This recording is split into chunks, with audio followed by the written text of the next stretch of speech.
So, Notre Dame fans, we are going to interrupt your watching of two petulant grown-up children going at each other on about which one cheats the Not worst us. to talk about Notre Dame football today. So, I don't know why, Vince. I just tweeted this. I just am really happy that Marcus Freeman, the young guy, is Notre Dame's head coach because could you imagine Marcus Freeman getting on television and Not a acting like chance. the petulant, whiny child that Jimbo Fisher just acted like? This is my favorite. No honor amongst the thieves. Yeah. Like that is perfect, man. I love that. And the fact that he kept talking about we didn't cheat. I don't believe Nick Saban ever said you cheated. He said you bought players. Right. Never said you cheated. Right. Exactly. So anyway, that's kind of we will dive into that after our show when we get into the daily mailbag, because I know that there's going to be a lot of questions about it. But Vince, today, you and I are going to talk about something Notre Dame related, and that is Notre Dame's 2022 schedule. So last year, Vince, we kind of we went through the schedule and we broke it down into, the quarters and, which ones were the toughest and all that kind of stuff. But we did that in one show and we decided we want to do it a little bit differently this year. And what we're going to do this year is we're going to kind of break it into 4 shows. We're going to break each quarter into a show.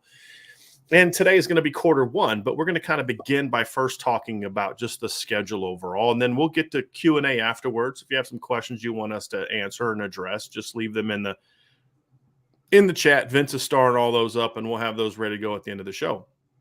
So you're looking at the schedule, first of all, Vince, it was kind of interesting as I was perusing through it and just kind of collecting data and just glancing at who they play and when they play and things like that. And I think one thing we can agree on is that the schedule's tougher this year. It's certainly a tougher schedule this year. Yeah.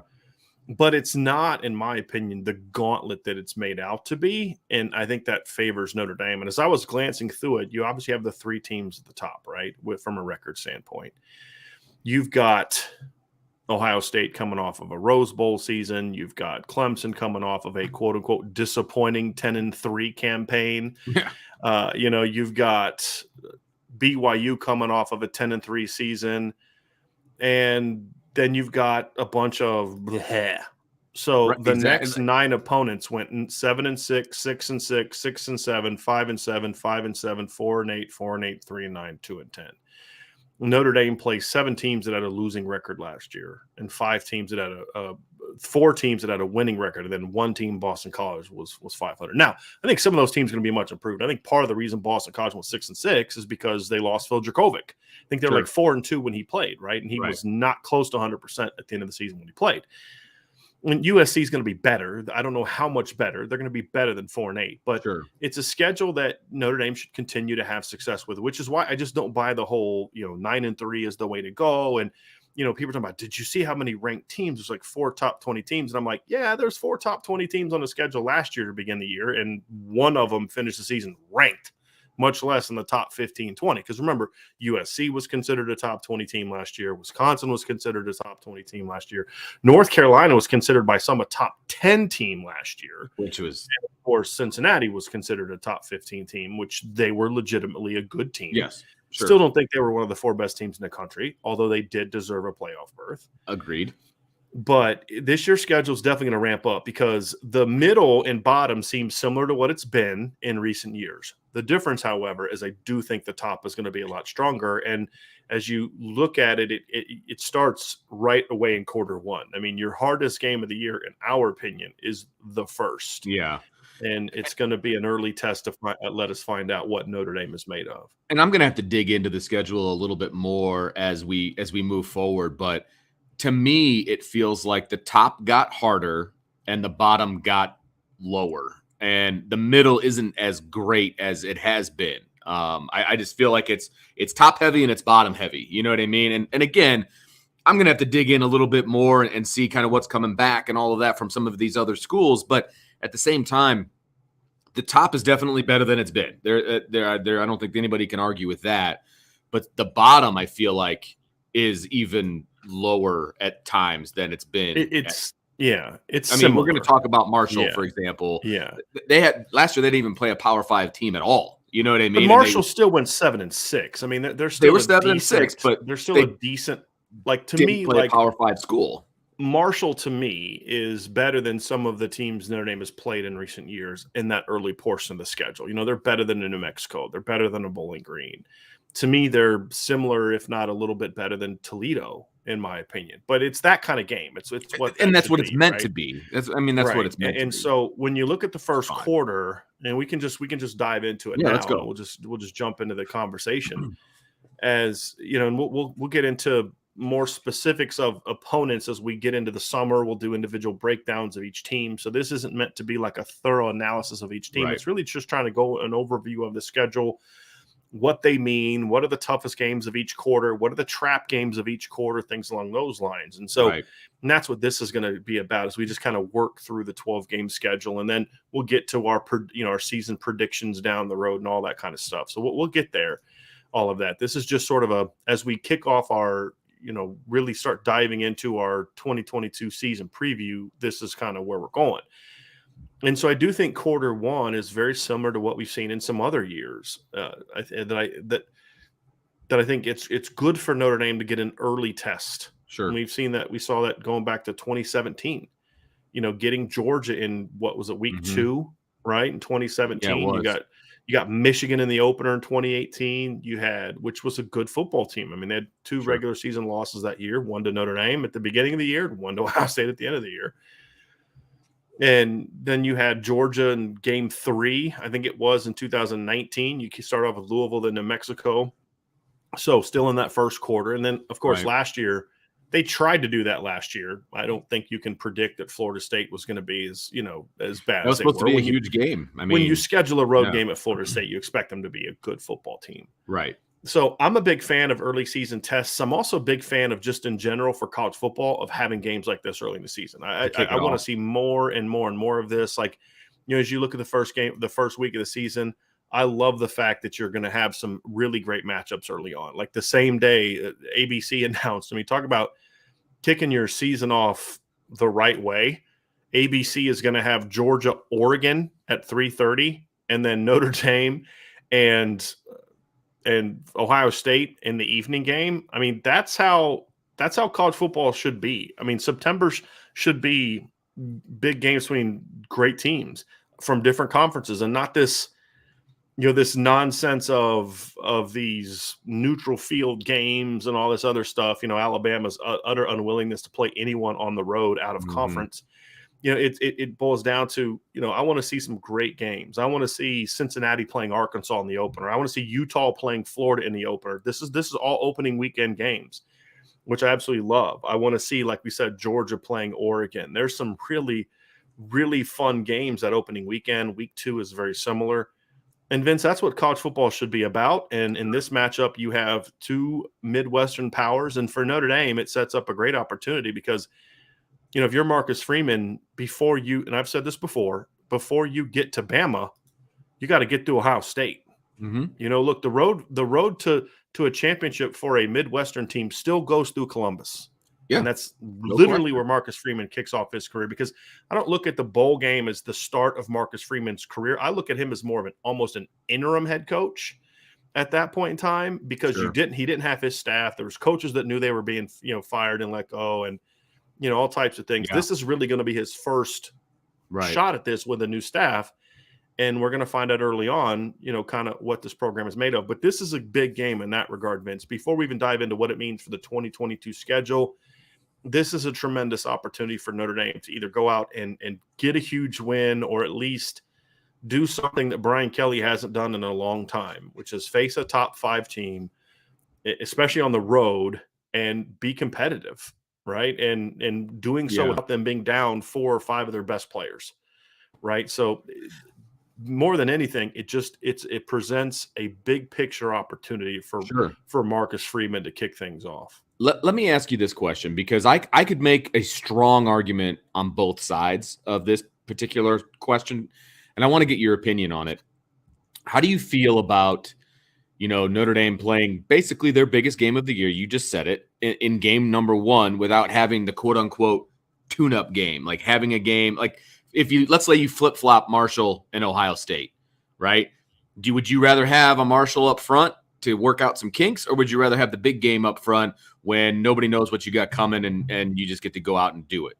Well, I still like it this way. Okay. To be honest with you, because and we've not just with the whole, especially with, I'm normally like, I like it. It just depends on the team, but normally I kind of like it in that week one, because if you're playing a Marshall in week one, you're not thinking about Marshall. You're thinking about Ohio State in week two. That's fair. Then you run the risk of, okay, do they somewhat sleepwalk through that opener because they're focused on them? Whereas now you can, because coaches do this whole thing of, well, we're only focused on the game that's right in front of us. And you could say that all you want, but we all know if you're playing Marshall in the opener, and this is no disrespect to Marshall. I mean, I think Charles Huff is doing a nice job there. And he's the guy that Notre Dame, if you remember, Notre Dame tried to hire to coach running backs before Lance Taylor, and he was at Alabama at the time. Did a great job at Penn State as a coach and recruiter. So, I mean, he's a good football coach doing some nice things there, replacing Doc Holliday.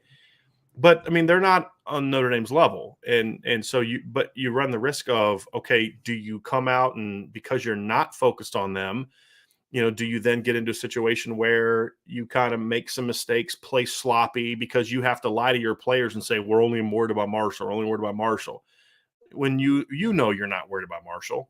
Well, now it's like you can say, hey, we're focused on Ohio State, and Ohio State can do the same thing. And so I like it. And look, in fairness to Brian Kelly, there have been some games like this in openers where Notre Dame has come out. Some of Notre Dame's best teams came out in openers and looked really good.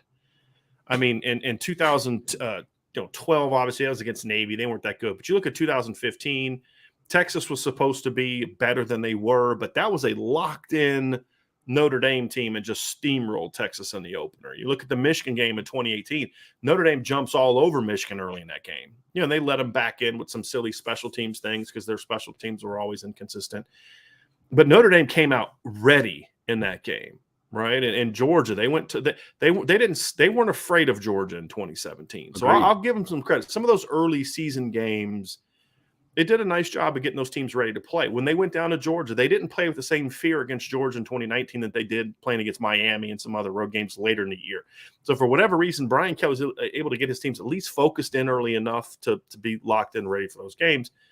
It's just they didn't have great game plans, and the in-game adjustments and all that stuff that plagued Brian Kelly were problems. But I don't think those are going to be there this year. So I like that idea. But even specifically to this game, Vince, You've got a brand new staff. You've got a brand new quarterback. You're going to have guys in different places. Ohio State's not going to really have a great idea on what an offense that's run with Tyler Buckner is going to look like. I don't want to call it the element of surprise, but I think that benefits Notre Dame in this particular case. There's some because you could make the case. Well, look, Jim Knowles is a first-year defensive coordinator at Oklahoma State, but you've coached against Jim Knowles multiple times. You just spent your whole bowl prep breaking down a defense that Jim Knowles created, right?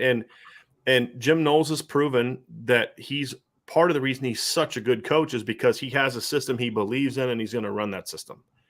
And that's also partly why his defenses at Duke and Oklahoma State were actually statistically worse his first year than they were the year before the coach that he replaced.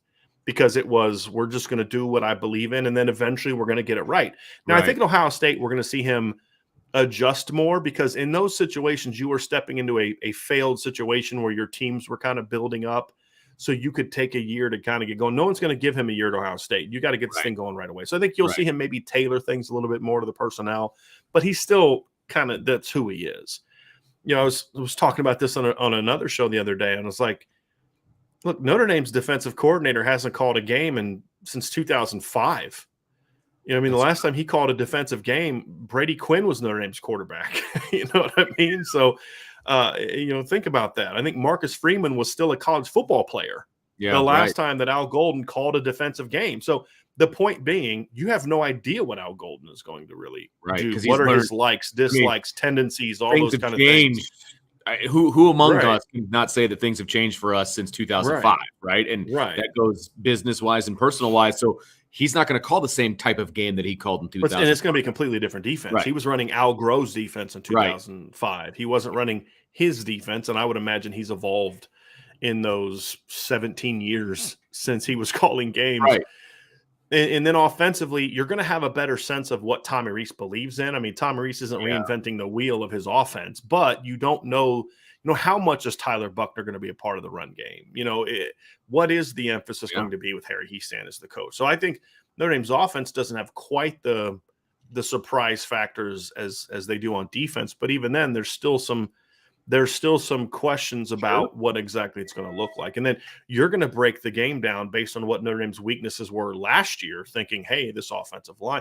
But then it's like, okay, but can you really count on that to be a mismatch like it would have been based on last year's film now that Harry Hiestand is here and, younger players are emerging. So there's a lot of unknowns that I think benefit Notre Dame. I think Ohio State is more of a known commodity than Notre Dame is. They got a returning quarterback and who's really good. Really good, no question, man. But they have the majority of their staff is back. So, I mean, scheme and all of those things are going to be pretty similar. Offensively, except for the defensive coordinator. But they overhauled their defensive staff. Yeah, that's true. I think Larry Johnson. But again, what Jim Knowles is. That's my point, because the defensive assistants aren't as important to me as the defensive coordinator is going to do. Right? And again, that's my point. You mentioned it. Notre Dame just prepared for his defense in the bowl game. So, I mean, they have that familiarity. And shredded it. At the very least for the scheme. And they did shred it. I mean, passed for 500 yards. The offense wasn't the issue for the most part. In that game. So, yeah, I think if we're talking just from a intangibles standpoint, as we sit here on May 19th, I think that favors Notre Dame going in. Now, there's a lot of other boxes to check when it comes to winning or losing that game, but the intangibles part, I think, do benefit Notre Dame, and I don't think that that's a homer look at it. I think if you break it down, you've got known commodities versus unknown commodities. If you're a football coach, you want to know as much as you can know. Right. It's the unknown that scares the crap out of you, right? I mean, it did me, right? It's the unknown that I don't like. And so the known part is what you want. And there's more known about Ohio State. Now, a lot of that known is really good. There's no question about that. But Notre Dame kind of has that ace in their back pocket of, okay, well, they don't know. They've never seen Tyler Buckner be the guy at quarterback. They've never seen, a Harry Hiestand offensive line in the last 10 years, right? They've never seen right. That benefits Notre Dame for sure. Well, and I also think the last time, here's a little fun. Do you know the last time Ohio State faced a first-year head coach who was in his 30s at home early in the season? Do you know what happened? My goodness gracious, no, I don't know the answer. It was 2017. Oh, it was in week 2. They hosted Oklahoma and got their butts kicked. So, I mean, it's not. There's this notion of he's a first year, because Notre Dame fans err on the side of, well, Charlie stunk and Davey stunk, so I'm more. No, they were bad coaches, which is why Davey also stunk at New Mexico and why Charlie also stunk at Kansas, right? But then you look at Dabo's situation was different. He had never been a head coach before, and his first year wasn't great, but he also inherited a situation where a coach had gotten fired. Whereas Ryan Day steps into a situation where he's replacing a coach who was very successful, inherited a great situation. They play Cincinnati early in the year, who was considered a good team that year, and beat them 42-0, right? And so you have to look at the situations and the scenarios and say, okay, well, what's the talent of the team? What's the makeup of the team? What's the staff look like? And I think those are the things that we're not discussing enough. We talk about, I posed this question to a friend of mine the other day, and he said, talking about Marcus Freeman's inexperience. There's some people that don't even have Notre Dame in the top 10. I was doing there's an article today at irishbreakdown.com I'd encourage you all to look at, where I kind of go through all the preseason rankings for Notre Dame so far. And there's like one has them 6th and the 7th, 8th, 9th. And then one has them 13th, down from 9th when they had them in January. That's right. Clearly not believers in Notre Dame. And there's this assumption they're going to get spanked by Ohio State. Maybe they do. We don't know. That's not the point of this show. The assumption is, well, first year coach, all this other kind of stuff, and inexperienced. And I'm like, yes, the head coach is inexperienced. I get that, no doubt. But is there anyone else on the staff that you look at and say, that guy's not qualified or experienced at the job he's being asked to do? It's not just the head coach that's going to be coaching in that game, right? I mean, everybody else, Tommy Rees is going into his 3rd year as a coordinator. Harry Hiestand's a veteran. I mean, what the most inexperienced guy is Chancey Stuckey, who was part of a coaching staff that won the Sugar Bowl last year. Right. So I look at it and say, it's not like Marcus Freeman went out and hired promoted a guy that had never, defensive coordinator that had never called a game before and was young and experienced. And then he's also got a first-year offensive coordinator who's doing this, and he hired a bunch of other, he put together a staff that of for the most part, with the exception of Chancey Stuckey, of proven commodities. Even Chris O'Leary has shown he can do the job that he's being asked to do, right? He's only did it for 1 year, but I mean, what he did with that group after Kyle Hamilton went down last year showed me that this guy's got some coaching chops to him. So it's one thing to just coach a couple of All-Americans and keep them where they're at, but then when your one All-American goes down, you got to pick up the pick up the slack. And I thought that the safeties actually played better after Kyle Hamilton went down. And I don't think that's because Kyle was out, and you're not saying that either, but it's like, and he did that with a converted wide receiver and a converted cornerback, right? So again, I look at it, Vince, and yes, it's going to be a difficult matchup. And no, I don't think Notre Dame should be favored to win. Will I pick them to win? I don't know. I've got so much more of the matchups I got to dive into. We need to see fall camp kind of carry out and all that kind of stuff. But I don't think this is a game that Notre Dame, because people say, well, Notre Dame Notre Dame shouldn't have got blown out in those games they got blown out in. They shouldn't have got blown out by Clemson in 2018. They shouldn't have got blown out by Bama in 2012. That doesn't mean they should have won, but it shouldn't have been 42-14. They shouldn't have got blown out by Miami. They shouldn't have got blown out, the way they did by Ohio State in 2015. They shouldn't have got blown out the way that they did by Michigan in 2019. Those same thing with the Bama game in 2020. No, Notre Dame shouldn't have won that game. Bama was the better team, but Notre Dame didn't even try to win that game. It's like they just were happy to be there. Right. And it's funny. Brian Kelly's really helped us in a lot of ways, because that game caused me to be so ticked that we did the first kind of, I don't think we did it live, but we did the post-game show, remember? And that kind of started let's start doing this thing. This is kind of fun. Let's do this thing. Right. Yeah. And that kind of launched our desire to really take this channel off. And so, hey, thanks, and thanks, Brian. Thanks, BK. So, I just feel like we're going to find out. Now, what I'm not saying is that those things are all gone now that Marcus Freeman is here. Right. Because that would be disingenuous. We don't know. We don't know if Marcus Freeman is going to be different from Brian Kelly in that regard. We haven't seen him coach that kind of game before. I'll say this, the one big game he coached in, they were a lot more competitive than they've been in other similar games. Now we could say, well, maybe Oklahoma State's not as good as some of those other opponents, and that's fair. But we really don't know what he's going to be. It's just that's kind of the test that we're going to have, though, right? This is that first game that's going to allow you to get an early gauge. And then kind of looking at the schedule specifically, I think that's a good thing in two regards. One is of what it's going to do for you for the offseason, and then also what is that going to do for you kind of going into the rest of the year. And so that's another reason I like it as the opener, Vince, because you now get to focus all your building on Ohio State. You don't have to pretend to care about the team in front of them. Sure. You can focus on Ohio State. And so I think it gives your players momentum. Like Marcus Freeman said, hey, make it 14, make it 21, because he wants that hate. Like I guarantee you when Marcus Freeman saw that they're opening as underdogs to USC, he was like, yes, thank you. Make us underdogs in every big game that we have. Right. So, I think he wants that. He feeds off that disrespect, angle and foot emotion, and is a very powerful thing. And that's one of the great Lou Holtz's greatest assets is he knew how to manipulate. And I don't mean this in a negative term. I mean this in a positive term. He knew how to manipulate the emotion of his football team, get everybody kind of focused on that same goal, and then get them riled up and now go. And of course, you're prepared. You know how to block and tackle and catch and throw. But you then add the emotional aspect of it, and that's something that Notre Dame was always lacking under Brian Kelly. Absolutely, and I feel like they've gained that with Marcus Freeman. I think so. Just talking to players and parents and stuff like that. I think there's a reaction to him, but will that be the case on a Saturday, night in Columbus? We don't know the answer. We don't know that.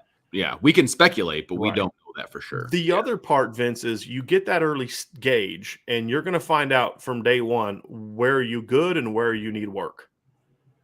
And I think that's the other thing you're going to learn from an opener. And we saw this in 2017. I don't know if that Notre Dame team has the success that they have if they don't play Georgia early and lose the way that they did. I mean, it may sound crazy, and I think a win would have done even more for that team. My point is more if it wasn't Georgia on the schedule or if they'd have got blown out. But when they lost to Georgia the way they did, where, you know what, we should have won that game. Right. They put a chip on their shoulder. Yes. That's what I feel. They just blasted for like the next month and a half, 2 months. They just basically just destroyed everything in their path. Right. And I kind of feel the same thing about this game. Like if you can go into Ohio State and beat them or lose in the competitive game, right, where, you know, hey, we got some stuff we got to clean up. You know, our third down situation wasn't great. We settled for field goals while they were getting touchdowns in the red zone. We got to work on that. You know, we did whatever the case may be that caused you to get beat. You can then say, okay, we got to fix this because we've got a great foundation. Now we got to build on it. But when you come out and you play, you know, like look at Michigan's schedule. I mean, it's a joke. I mean, I'm going to pull this up because we were kind of cracking on it when I was on the show with Mark Rogers the other day.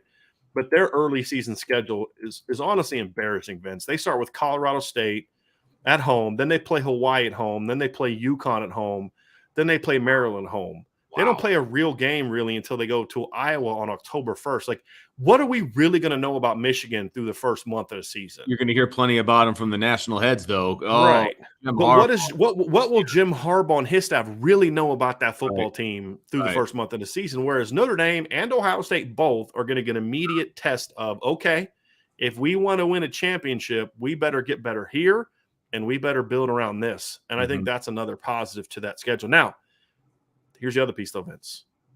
What you can't have is what Notre Dame used to do, which is you start off with Nebraska. Like, what was it? The 2000 football schedule? I'm gonna go look at this because it was just like the starts sometimes were just a little bit too nuts. You start with Texas A&M, then you play Nebraska, then you play Purdue, then you play Michigan State, and it's just like, where's the break? Maybe we might not want to be insane with how we start our game, seasons. Right. You know, like 1999, Kansas in the opener, not good. Then they play a ranked Michigan team, a ranked Purdue team, a Michigan State, then Oklahoma. That it's like you need to have a little bit of a reprieve, balance. Yes, and 21 is when they open with Nebraska, and you know, again, it was a similar schedule. You open with Nebraska on the road, number 5 Nebraska, then you're home against Michigan State, then you're at Texas A&M, home against Pitt, home against West Virginia, home against USC, at Boston College, home against Tennessee. You not till November 17th against Navy do you have a situation where you're playing. You know, like that's also a silly schedule, right? There's got to be happy medium. And to me, this is one. Yeah. You start off with the great team at the beginning, and then you have 2 decent opponents, right? Marshall, as I said, I think Marshall's a good team. And we'll dive into Marshall specifically, but they've got one of the better running backs Notre Dame is going to face this year is on there. I mean, he's not great, but he's a really good back. He rushed for, I think, over 1,200 yards last year. They have a big physical offensive line. They're a well-coached football team. And, you know, they went to a bowl game last year. Sure. Right? You know, that's a team you should pound, Vince, right? This isn't like well, if they only beat them like they beat Toledo, it's okay. No, they should pound Marshall. But the point is, it's not like you're going out there against New Mexico where you could play like crap and still score 66 points. And if you remember when we talked about that game, that's exactly what I said about that game, Vince, because they scored 66 points. They didn't play well. Right. And same thing against Bowling Green. This is if you blow out Marshall, it's because you have to play well. Same thing with Cal. Look, Justin Wilcox has done a nice job at Cal. They're a tough team. They're well coached. They battle. They just don't have any talent. Right. So it's going to be a test for Notre Dame in regards to it's you have to come out and be locked in, but sure. It's also a game that you honestly should steamroll. So they're sort of get right games to a degree. Absolutely. Right. Not like UConn and Hawaii get right games, but they're get right games where you can get yourself back on track. There's no question about it. And because then you've got, and I'm, I don't want to jump the gun here at all, but then you've got BYU in a neutral site, and BYU is not going to be a pushover, right? I mean, it's a night game in Vegas. There's going to be a ton of stuff surrounding that game. And so I just feel like it's going to be, you've got 2 get right games, and then you got a big game. And then you've got, frankly, 2 get-right games in Stanford. Well, I mean, we're not going to get into we're not in part 2 yet, but they play North Carolina before BYU. Oh, you're absolutely right. I apologize. The first quarter is just the first 3 games. Right. And so to me, you look at that first quarter and you know, before you go to North Carolina, and, you know, again, that's kind of, you know, if we're going to talk about the schedule, big picture, I do think, Vince, though, that there's, you know, to kind of just quickly look past quarter 1, to your point, is, you know, you do have those 2 get right games and you have a tough test at North Carolina, Yes. but then you have a bye. Then you have a BYU team that I think is the 3rd best team on their schedule behind Ohio State and Clemson. I'm sorry. I think BYU is going to be a tougher game than USC is, at least physically tougher, right? I mean, we'll find out if USC may be able to outscore people and may be a better team, but physically tougher. BYU is definitely going to be physically tougher than USC. And then, like you said, there's some more get-right games. And then, you know, then you got Clemson, and then after Clemson, it's ebb and flow to it is what it's basically the point that I was making, and we'll go into detail later, but I like the ebb and flow. It's not like bang your head against the wall for 4 or 5 games in a row, and then you got a bunch of, you know, turds. Because then you got Clemson, and then Navy and Boston College, and then USC again. So there's not really 2 back-to-back. I mean, you could argue that based on what teams were last year and what I think teams will be, I would argue the toughest 2-game stretch on the schedule is North Carolina and BYU. And there's a bye in between. There's a bye in between, and then they're followed by Stanford, UNLV, and Syracuse. So I think the other argument could be made that it's BC and USC. That was where I would go. Right. But I got to look, but USC went 4-8 last year, and yes, they got a lot of great skill players, but this isn't a 7-on-7 league. They still got to block and tackle. And like Oklahoma's defense last year was average at best with a lot of NFL players on it. I mean, go look at the NFL draft. They had a lot of defensive players drafted and projected to get drafted next year. And they still stunk because that's who Lincoln Riley is. USC's defense stunk last year, and they don't have NFL players coming back on it, right? Like, they didn't have very many NFL players on it last year, and the best ones they had are gone. So, you know, and their offensive line's still a mess. Their defensive line is still a mess. So I still am not quite sold on them. I still need to learn some things about BC. Yes, I think they've got very good skill. They have one of the 4 or 5 best offensive skill groups that Nore's going to face. You know, with Zay Flowers and with Jalen Gill and with the running back that went for 1,000 yards, George Takis, and obviously Phil Dracovic. But, you know, they lost 4 of their 5 starters on the offensive line. So that's a question mark, right? Defense lost a lot of talent. So there's a lot of question marks that we're gonna sort of have to get answered. Yeah, right. Absolutely. And I think you're gonna get a lot of questions answered in game 1. There's no doubt about that. But I don't think people need to overreact in a positive or a negative way after 1 game. Okay.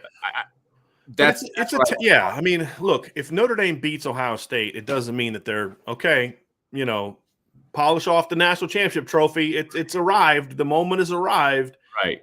If they lose to Ohio State, it's not like, well, here we go again. Yeah, right. Exactly. But at the same time, I don't think we should dismiss it either, because I do think that a win would be huge. Absolutely. And a blowout loss would say, you know, maybe there's more to be done here than we thought needed to be done here. Sure. And I get that too. Yeah. I'm just saying, I guess more from, because those were all big picture things that you just mentioned, right? Like the season's is garbage, or we're going to win a national championship, right? I guess I was more referring to some of the smaller things. You know what I mean? So like if the wide receivers have a bad day, we were wrong on Chancey Stuckey. Sure. He's a terrible coach. Sure. You know what I mean? Like those kind of conclusions that people are going to jump to, both in the media and the fan base. That's going to happen. And again, if they run for 300 yards, it'll be, the offensive line is amazing. They're or he sends the greatest, and they're going to run for 300 on every opponent. Right. All in moderation, but we're going to learn a lot. There's no question. Yeah. We're going to learn a lot, but there's a lot of season left after that. Well, here's where I agree with what you're saying in regards to picking out certain aspects of the team. Completely agree. The one area where I would say it is going to have a huge impact, and this isn't what you're saying, so I'm taking it in a different direction, not disagreeing with you. Gotcha. Notre Dame can afford to lose to Ohio State and still make the college football playoff. There's no question. I don't think Notre Dame can afford to get blown out and still make the college football playoff. That I agree with wholeheartedly. And I'm kind of a believer that I don't think you deserve to be in the playoff if you get blown out in the regular season. This was kind of my comment in 2017.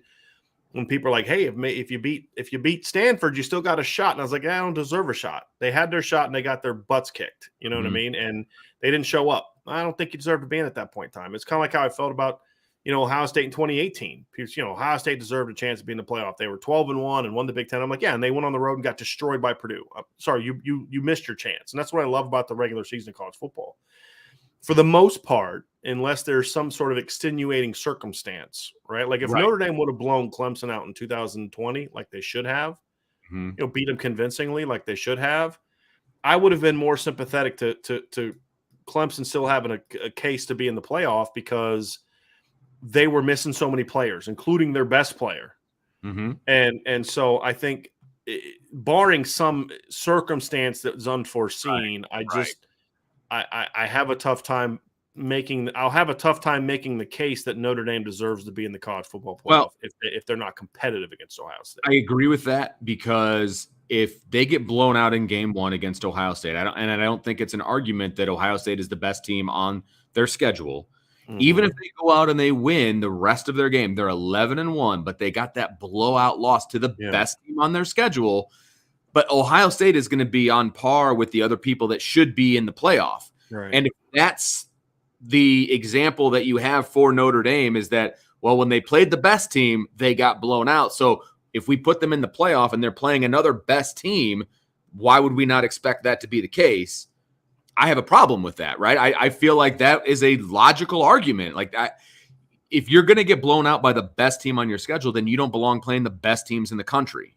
And Ohio State, I would assume, is going to be one of those teams at the end of the year. If they I do have Ohio State as a playoff team, like an early. Now, again, I'm going to go through the rest of the schedule, and I'm going to really over the next month really dive into everybody, and just we're going to come up with an Irish breakdown top 25. We're going to have a show about that down the road and all that kind of stuff too. But I think Ohio State is going to get a little bit more credit for that loss and a new staff and all that than Notre Dame will. That's just the reality of it. But I don't think Notre Dame's going to blow Ohio State out. I would make the same case for Ohio State. If Notre Dame goes in there and beats them by 27 points, it's Ohio State doesn't deserve to be in the playoff. I agree, because I think the exception would be, here's the only exception, Vince, is you have to basically just steamroll the rest of your schedule. Like if Notre Dame got blown out or Ohio State got blown out, then you'd have to go pound every good team you played. And that's what got Ohio State into the playoff in 2014. Right. Because if you remember correctly, they got beat at home by 2 touchdowns against a not very good Virginia Tech team in like week 2 or 3. And it was 35-21. It was week 2. But then you look at the rest of their schedule, and with the exception of a 7-point win at Penn State, I mean, they pretty much thoroughly dominated the rest of the teams they played. They got in because they went on the road and beat number 5 Michigan State 49-37, and it wasn't that close. Yeah. Like they thumped them. And then they blew out Michigan, and then they blew out number 13 Wisconsin 59-0 in the Big Ten title game. If Notre Dame beats Clemson by 30, and Clemson's a top 10 team, and then they go blow USC out, who's in the top 25, that's the only exception for me.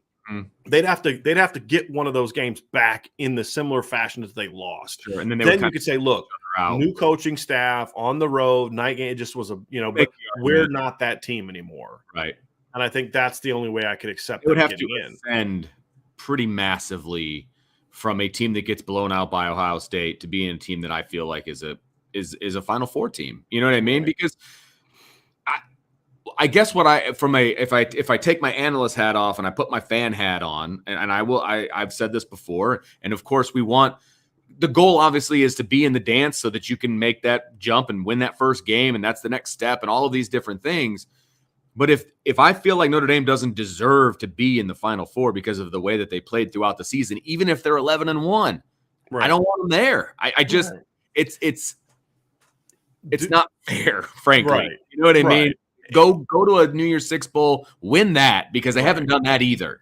I mean, I would say, like, if they're one of the 4 best teams, I may say, like, look, the rest of the resumes aren't impressive, but I just in theory, there's always caveats, right? Like, nothing to me is just blanket. Here's the deal. Especially in May, right? Well, even especially September 3rd, right? And that's my point is, like, what if the two teams, let's say it's Notre Dame and two other teams are battling it out for that 4th spot and they all have blowout losses. Right. Like, so there's always circumstances that could lead to different caveats. Like I said, Notre Dame just goes out and pounds people the rest of the way. And then they can look back and say, look, brand new staff and all that, like I said. But the point is Notre Dame has to go into this game for so many reasons, focused on the 2022 season. Right. We just talked about the playoff resume. I worry about the psyche, because the one danger of playing a game this big, this early, is if you lose in a beat-down fashion, what does that do to the psyche of your football team? Right. Now, if you lose in a close game, then I think it's easy to kind of rally the troops and say, hey, guys, we could have won if we'd have done this, this, this, and this. That's exactly what happened in 2017. But if you go out and get just smacked early, I often wonder, like, what's that going to do to your football team? Right. And I think that's a legitimate question. And so that's another reason why. And then I think the big picture part from a recruiting standpoint is you've got this great recruiting class. What happens if you go on the road to Ohio State and you get beat down? So again, the point is there's a lot of pressure on Notre Dame in this opener, in my opinion. And there's a lot of pressure on the staff to say, hey, look, we think that you're better than what it was before. Now go show it. And it doesn't have to be a win. I think that would be a little bit of an unfair expectation to say they should win at Ohio State, a team that's ranked higher, that, has more dynamic players in certain positions and things like that. They should go on the road and win that game. That would be an incredibly unfair expectation for anybody. I agree. If Alabama was going into Columbus, I would not predict them to win. If Georgia was going into Columbus, I would not predict. I would not say they should win that game. I'd say they can, but not should. And same thing for Notre Dame. And so that's the key. You got to prove that you belong on that stage. And this is going to be the first big opportunity to do so. So, and if you do come out of that game and it's a competitive game, win or lose, then I think those next 2 games are really great games for you to get right, where you're playing an opponent that's not good enough to really beat you, but opponent that's good enough to where you have to quickly get your guys' focus back to say, let's keep moving. And you can then evaluate. So, like, if you come out and you steamroll Marshall and you steamroll Cal, if that were to happen, just hypothetically, then your team is getting there, because those are teams that you have to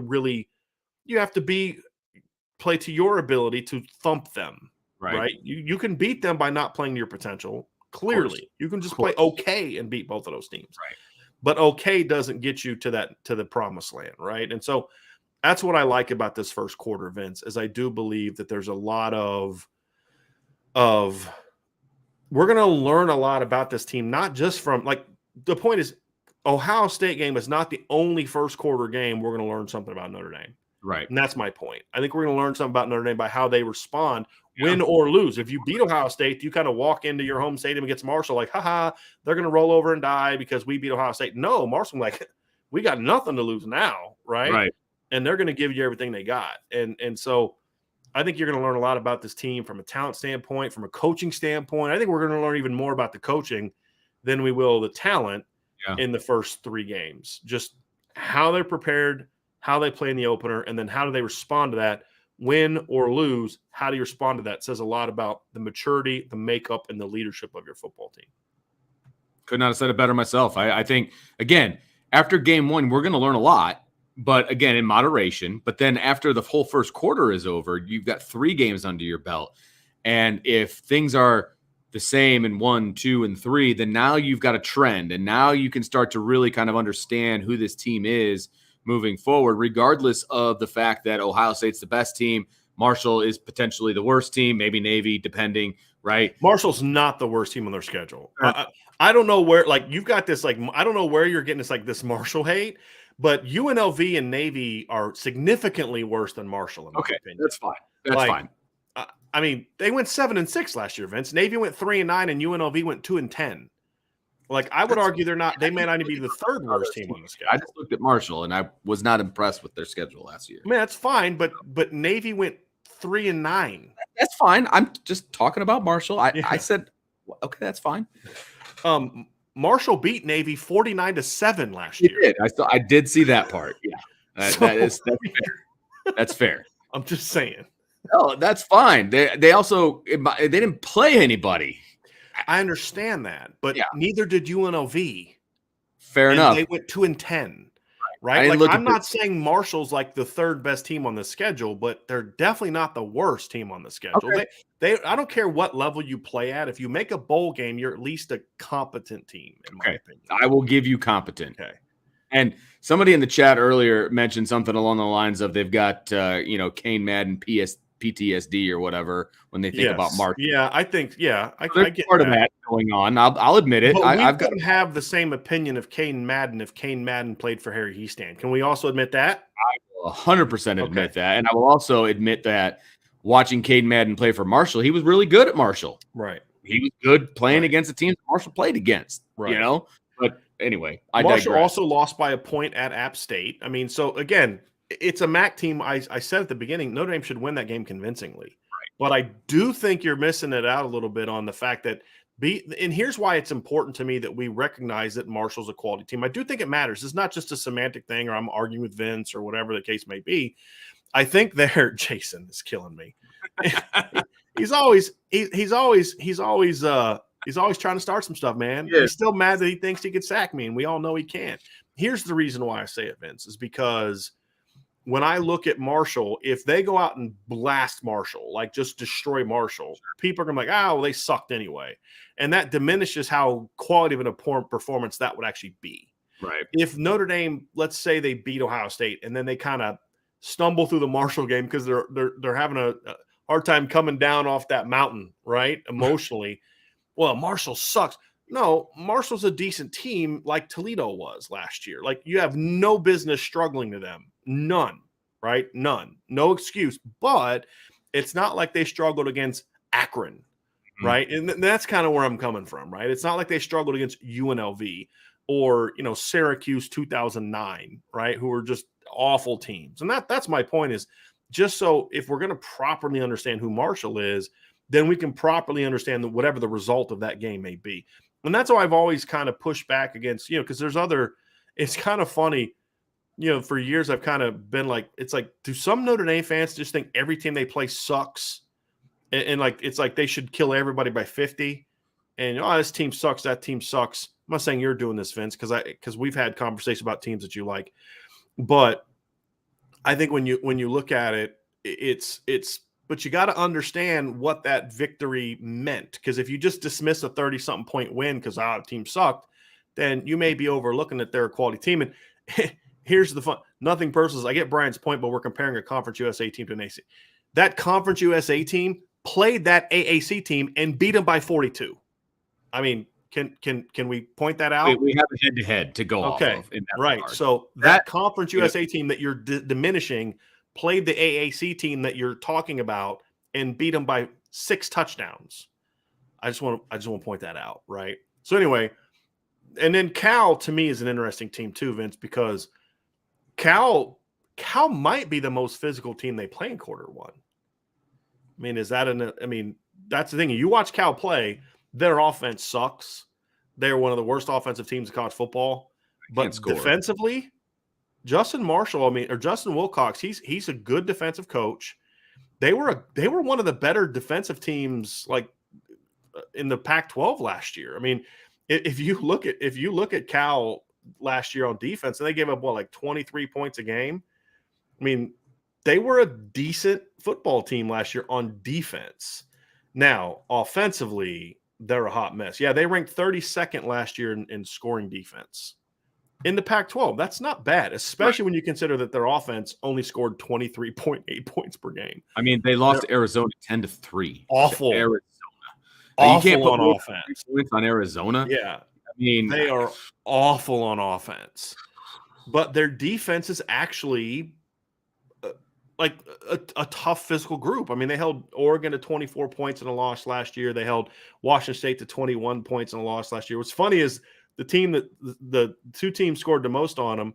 It's like one of the teams that scored the most on them was Sacramento State, right? It's just you just never know how those are going to go. That's true, yeah. But the point about Cal is I think that's going to be a good test for the Notre Dame offense, right?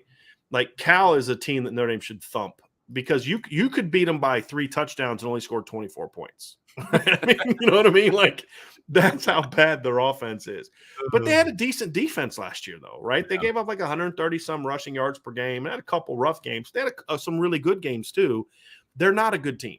Like I would argue that I think Marshall's a better team than Cal. You were gonna say that. I mean, they are. I mean, but the point is, Cal is at least physical, and I think the thing that you can get out of that game is, okay, if your offensive line can go out and bully Cal, you say, okay, they're developing. They're emerging. They're making strides. Again, bad team. You should thump them, but it's all part of. But what can you learn from that specific team? Out of that game? What can you learn about your team from that game? Right. What can you work on to get better? All of these different things. Right. You're absolutely right. Because there is no team on your schedule, no matter what level you play, where you can't circle something and be like, okay, if we do this, we can be successful. This is something that we need to measure ourselves against, whether it's a one-on-one matchup, whether it's a part of your game, whatever it happens to be. There is always something that you can use, on Sunday or Monday when you're going over the field. Right. And with Cal, it's going to be physicality. Like, can you take a team that's not going to be afraid of you, that's physically going to come to play? Can you then bully them and push them around the way that you will Navy or UNLV? Right. And I think that's the thing. So that's what I look at from those two teams is, Marshall is not a super talented team, but I think they're a really well coached team. And so if you can be disciplined against them and smash them the way you should, then that tells me you're able to come off of that Ohio State game, win or lose, and quickly refocus and play sound football, and then let your talent win out against a team that you are significantly better than in Marshall, right? Absolutely. Against Cal, it's the physicality piece of it. Now, if Notre Dame, holds Cal to 10 points, it's kind of like the Nevada game in 2009, Vince. You remember that game where they shut out Nevada and it was like 38-0, and everybody's like, oh, Notre Dame's defense. And I'm like, nope. There was a lot of Nevada dropped like 10 balls, and there's all these issues going on. And, if you hold them to 10 points and you play great football, then it's like, okay, yeah, you did what you're supposed to do to a terrible offense. I'm more looking at that's a game where, for me, we're going to learn a lot more about the Notre Dame defense against Marshall. We're going to learn a lot about the Notre Dame offense against Cal. And that's kind of where I'm coming from. Like, because if you can move the ball and score, at a high rate against that team, then that tells me this offense is really ready to rock and roll. And that's kind of how I look at that. So quarter one. Now, the trap game for me of these opponents is the interesting one, Vince, because that's what we're going to kind of do is what's the trap game of each quarter. We don't need to spend time talking about who the toughest opponent is. If anyone has a different answer than Ohio State, then, it's like Vince is no longer with us. He had a stroke in the middle of our show today and was saying silly things, and he's not going to be with us anymore. In all seriousness, but like the trap game here is more interesting to me, Vince, because I kind of go back and forth on it. Sure. On which one of these could be the trap game, to the point where I'm almost like, there's really not a trap game. And if Notre Dame if one of these teams does become a trap game for Notre Dame, it's going to be a long year. I thank you, because I was like, man, can you really pick a trap game? Because if they lose to one of these teams, that's a major problem. And even if you beat them, losing though, a trap game can also be one where you just kind of play like crap the whole game, and then it gets you out of rhythm, and then you go lose the next one to North Carolina, for example. North Carolina, it's kind of yeah. I guess you're going with Cal. Yeah. For me, I know that the Cal defense stands, they're a decent defense, right? And you're talking about physicality and all of that. And I think that that's important. And the physicality part of it doesn't necessarily worry me, because it's a Harry Hiestand coach line. And I like that matchup, frankly, in Notre Dame's favor. I guess if I had to pick one, I'm going to go with Marshall, just because of the emotional drain that is going to come from the Ohio State game, being the first game, being the one that they're focused on for a month, really all summer. Going into it, win or lose, depending on how that goes. Let's say they get blown out. there's going to be a lot of expectations on game 2 and what that's going to look like. If it's a close game, there's going to be a lot of expectations as to what the Marshall game is supposed to look like. If they win, there's going to be a lot of expectation. So if I had to pick one, I'm going to go with Marshall, and it's not because it's Marshall, it's because it's the next game after Ohio State. Right. And so that's why I would go that route. And you add on the fact that it's your home opener. It's the first game at home for Marcus Freeman. You add all those kind of layers in there as well. Right. Not that I think Marcus Freeman will have them ready to play, but that's outside noise. But we don't know yet. That's your point. We don't know yet. And a lot of outside noise. It could be a trap game. Yeah. Not traveling away, because sometimes being away is a good thing when you've got the noise. Right. But now coming back on campus, first home game, all of those different things, that's something that they're going to have to deal with. So I'll take Marshall on this one. But again, I can easily make the argument that there is no such thing as a trap game in the first quarter. But it's Marshall for me. I'm going to go with Cal because I feel like what I talked about before. If Notre Dame's not locked in offensively against Cal, and Cal's good, coached well enough. Now, they don't have a lot of talent, but they're coached well enough. And again, because the thought is, Vince, is I think we both agree that most likely the defense is still going to be pretty good. There's less turnover and change from that group than the other. I mean, Tommy Rees is the only thing coming back from the offense from last year. The offense has still been an inconsistent group. Yes, the numbers at the end of the year were pretty good, but it was against a bunch of bad teams. They didn't play great early in the year outside the Florida State game. Very inconsistent. Didn't play great against teams like Purdue and Toledo and teams that they should have been better against. Right. And so to me, Cal's a team that is good, coached well enough and at least physical enough. And they lost some really good players. Like they lost their best DB, who's a kid that committed Notre Dame at one point in time, if you remember correctly. But they're good enough to where if Notre Dame's not coached well on offense, if they're not physical, if they're not focused, Cal could make them play inconsistently. And Notre Dame could win like a 27-6 game to where you get out of rhythm and it funks you up for the next week against North Carolina. Sure. That's why I say Cal could be the trap game where it doesn't, because I think sometimes a trap game cannot be the game that you lose, but it sets you up to then lose the next one. Because you get out of your rhythm and it's like you're not in your good headspace, and then the coaches are hard on you the next week, and then you go out the next week on the road against North Carolina, who I think is going to be better than people. I thought they were overrated last year. I think they're getting underrated this year. And, and especially getting rid of Jay Bateman, you all know what I thought of Jay Bateman as a defensive coach. So I did not hide my feelings all that much on him. So that's kind of that's why I'd probably go with Cal, is because, like you said, Vince, neither one of these teams. So I think your points about Marshall were phenomenal from a what are we going to learn about Notre Dame standpoint. For me, I don't think those necessarily get to the point of a trap game for me, because of what comes next. But I think all your points are incredibly valid. To me, it just would be more of a lesson learned type of validity as opposed to a trap game. At the end of the day, I just don't think Marshall has enough good players to play at that. Like Toledo, to me, had more NFL players than Marshall. They had some guys that I thought, some guys that transferred from other schools and things like that. I thought they just a little bit more athletic than Marshall. What I like about Marshall is they got a big physical offensive line. They're coached very well. They have a good running back. They got a quarterback transferring from Texas Tech. I love the kid they had at quarterback last year. Really talented young kid for that level. Right. But they just don't have the overall team speed, in my opinion, to really, at the end of the day, give Notre Dame a major problem. But that focus piece, is a really important part of that. There's no doubt about that part. Right. No, and I get it. And it's arguing. I don't want to say it's arguing semantics, but like I almost feel like we're force feeding the trap game thing with this quarter, because I think you can make. Well, I think it depends on what you view as a trap game. That's why I tried to set the premise. Yeah. So a trap game isn't just one you lose, but but at the end of the day, Vince, I mean, the point you're making, these are two teams Notre Dame should be. If this team is what we think it is. And that's why I think the first quarter is so important.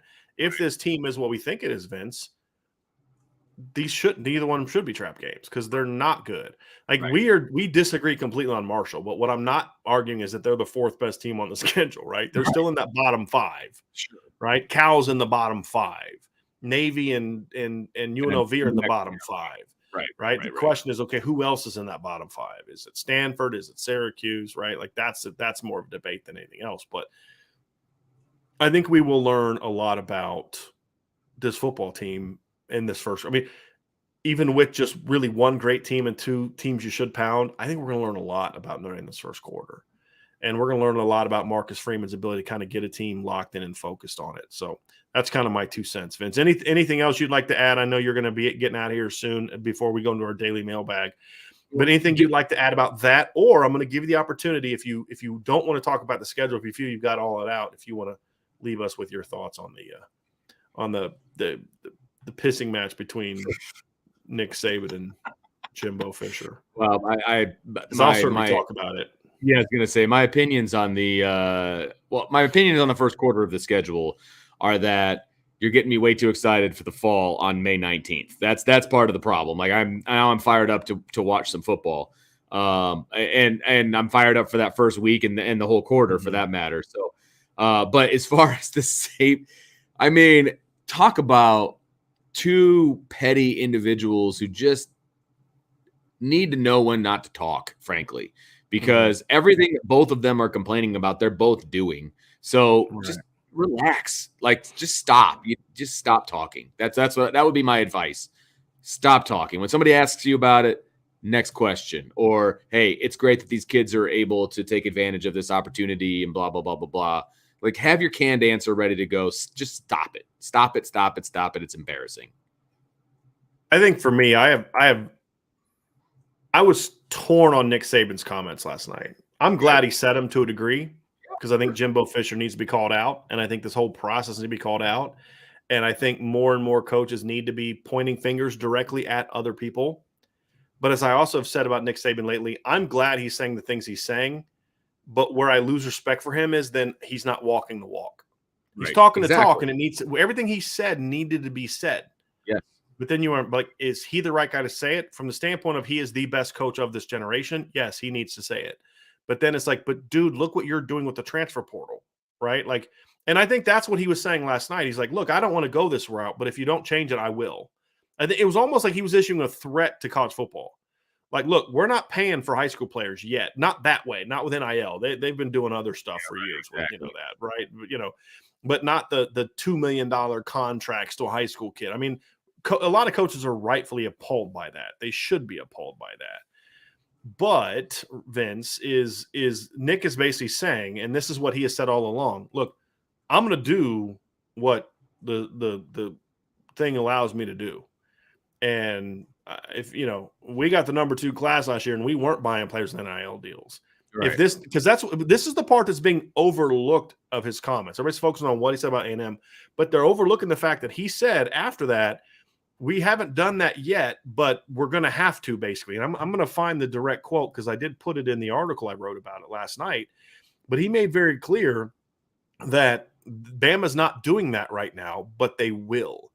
He said we didn't buy one player right now with NIL, but I don't know if we're going to be able to sustain that in the future because more and more people are doing it. So he's basically saying, if you don't fix it, then I'm going to start doing it, and we're going to do it better than you're doing it. Mm-hmm. And we're going to be back to where we were before, where you're not getting the top recruits because now Alabama's buying them. Right. And so that's the part I liked. And I don't mind that he pointed out Jimbo Fisher. Jimbo Fisher needed to be called out. And we can – Ryan, are you ready to go? Are you ready to rock and roll? Okay.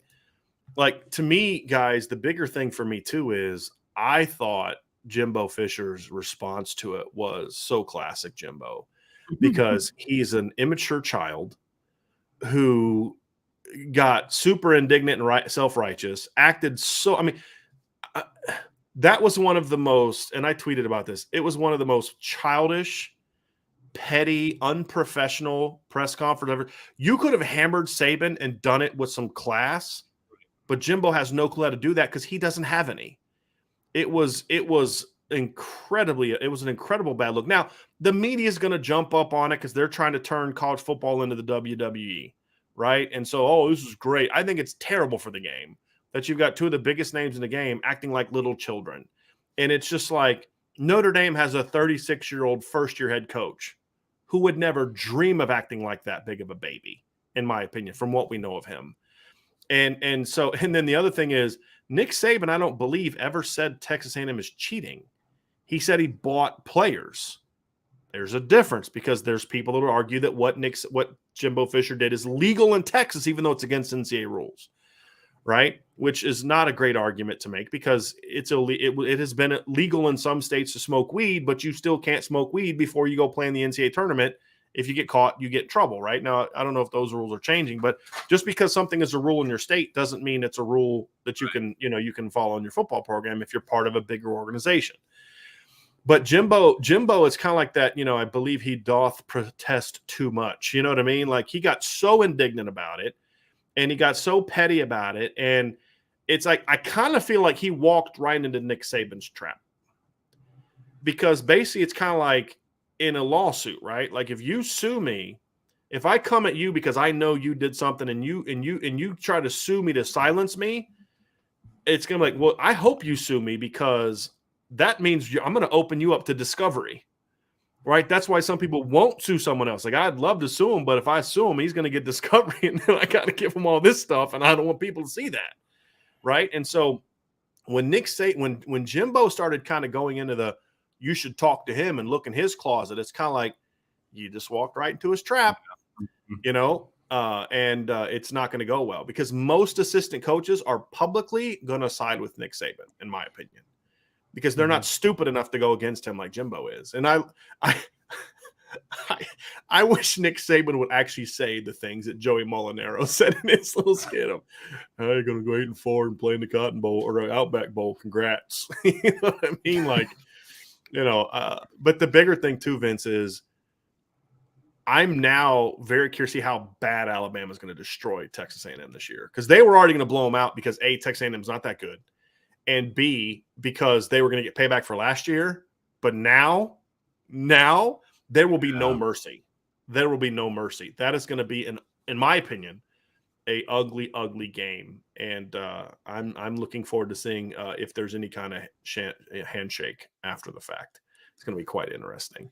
So that's how we're going to kick off our mailbag with you, Ryan. Is thoughts on that little childish insanity that we just saw?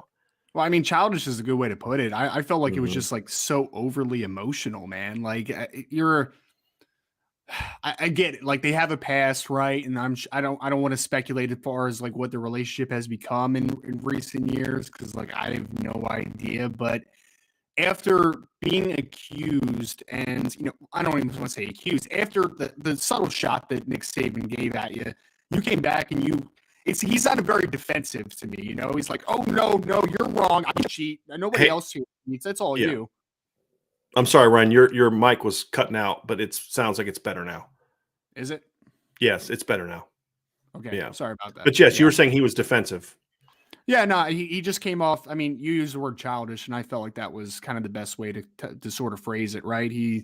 For me, it just seemed like he was very, I didn't do anything wrong. You do things wrong, even though technically Nick Saban didn't actually say you did anything illegal. Right. It was just more like, kind of did something unethical, not illegal is basically exactly. It's kind of like Jimbo's that guy at the club that gets challenged to a fight and he wants no part of the fight because he knows he's going to get his butt whooped. So he tries to get really loud and indignant and hoping that his body language and loud voice can intimidate you from fighting. That's Jimbo, right? But because he knows, and if I get into this fight, I'm going to lose. I mean, he knows that. And then the real interesting thing is when they started asking about the collectives, and he wanted to dismiss the collective stuff, like I don't know anything about that, right? Plausible deniability. Hey, man, this is your program. You're responsible for everything that happens in your program. You can't just say, well, I don't know what the collectives are doing. That's bullcrap. And you just admitted that what people are saying is true because you're saying, well, I don't have anything to do with that. I don't even know about that. We, the coaches, didn't do anything. Like, dude, how stupid do you think you are? But the problem is the national media will buy it. That's the point. Because they want the fight, right? Like, because it's good for ratings and good for clicks. They want this childish stuff, right? Right. It's not good for the game. It's not good for the game at all. What Nick Saban is doing with the transfer portal is not good for the game. What Jimbo did with buying a number 1 ranked recruiting class is not good for the game. And I'm all for him getting called out by Nick Saban. And the best guy calling him out is Lane Kiffin because he just he's so much more sarcastic and funny with how he calls out Jimbo, right? He just like, there's the one, and then other people are like, you landed 5 5-stars in like a 5-year period. But yeah, sure. As soon as NIL pops up after an 8 and 4 year, you sign 7 5-star players. I'm sure it had nothing to do with NIL. Totally No, fine. Like, how absolutely stupid not. do you think that we are? But apparently Jimbo thinks we're as stupid as he is. And that at the end of the day, that's the problem with it, because Jimbo's Yeah. like, he's like, you ever get in a fight like with your significant other, right? And you're in the wrong, but you just want to Right. deflect and you get louder. Yeah. Like, that's what he came off of, in my Bill opinion. Burr has a great skit about this. Have you ever heard his skit about this? He's like, if a No. woman is right and she knows she's right, she will stay on point and she won't let you get off of it. But if she's wrong, she'll start throwing these wild haymakers to try to just get you mad and call her a name.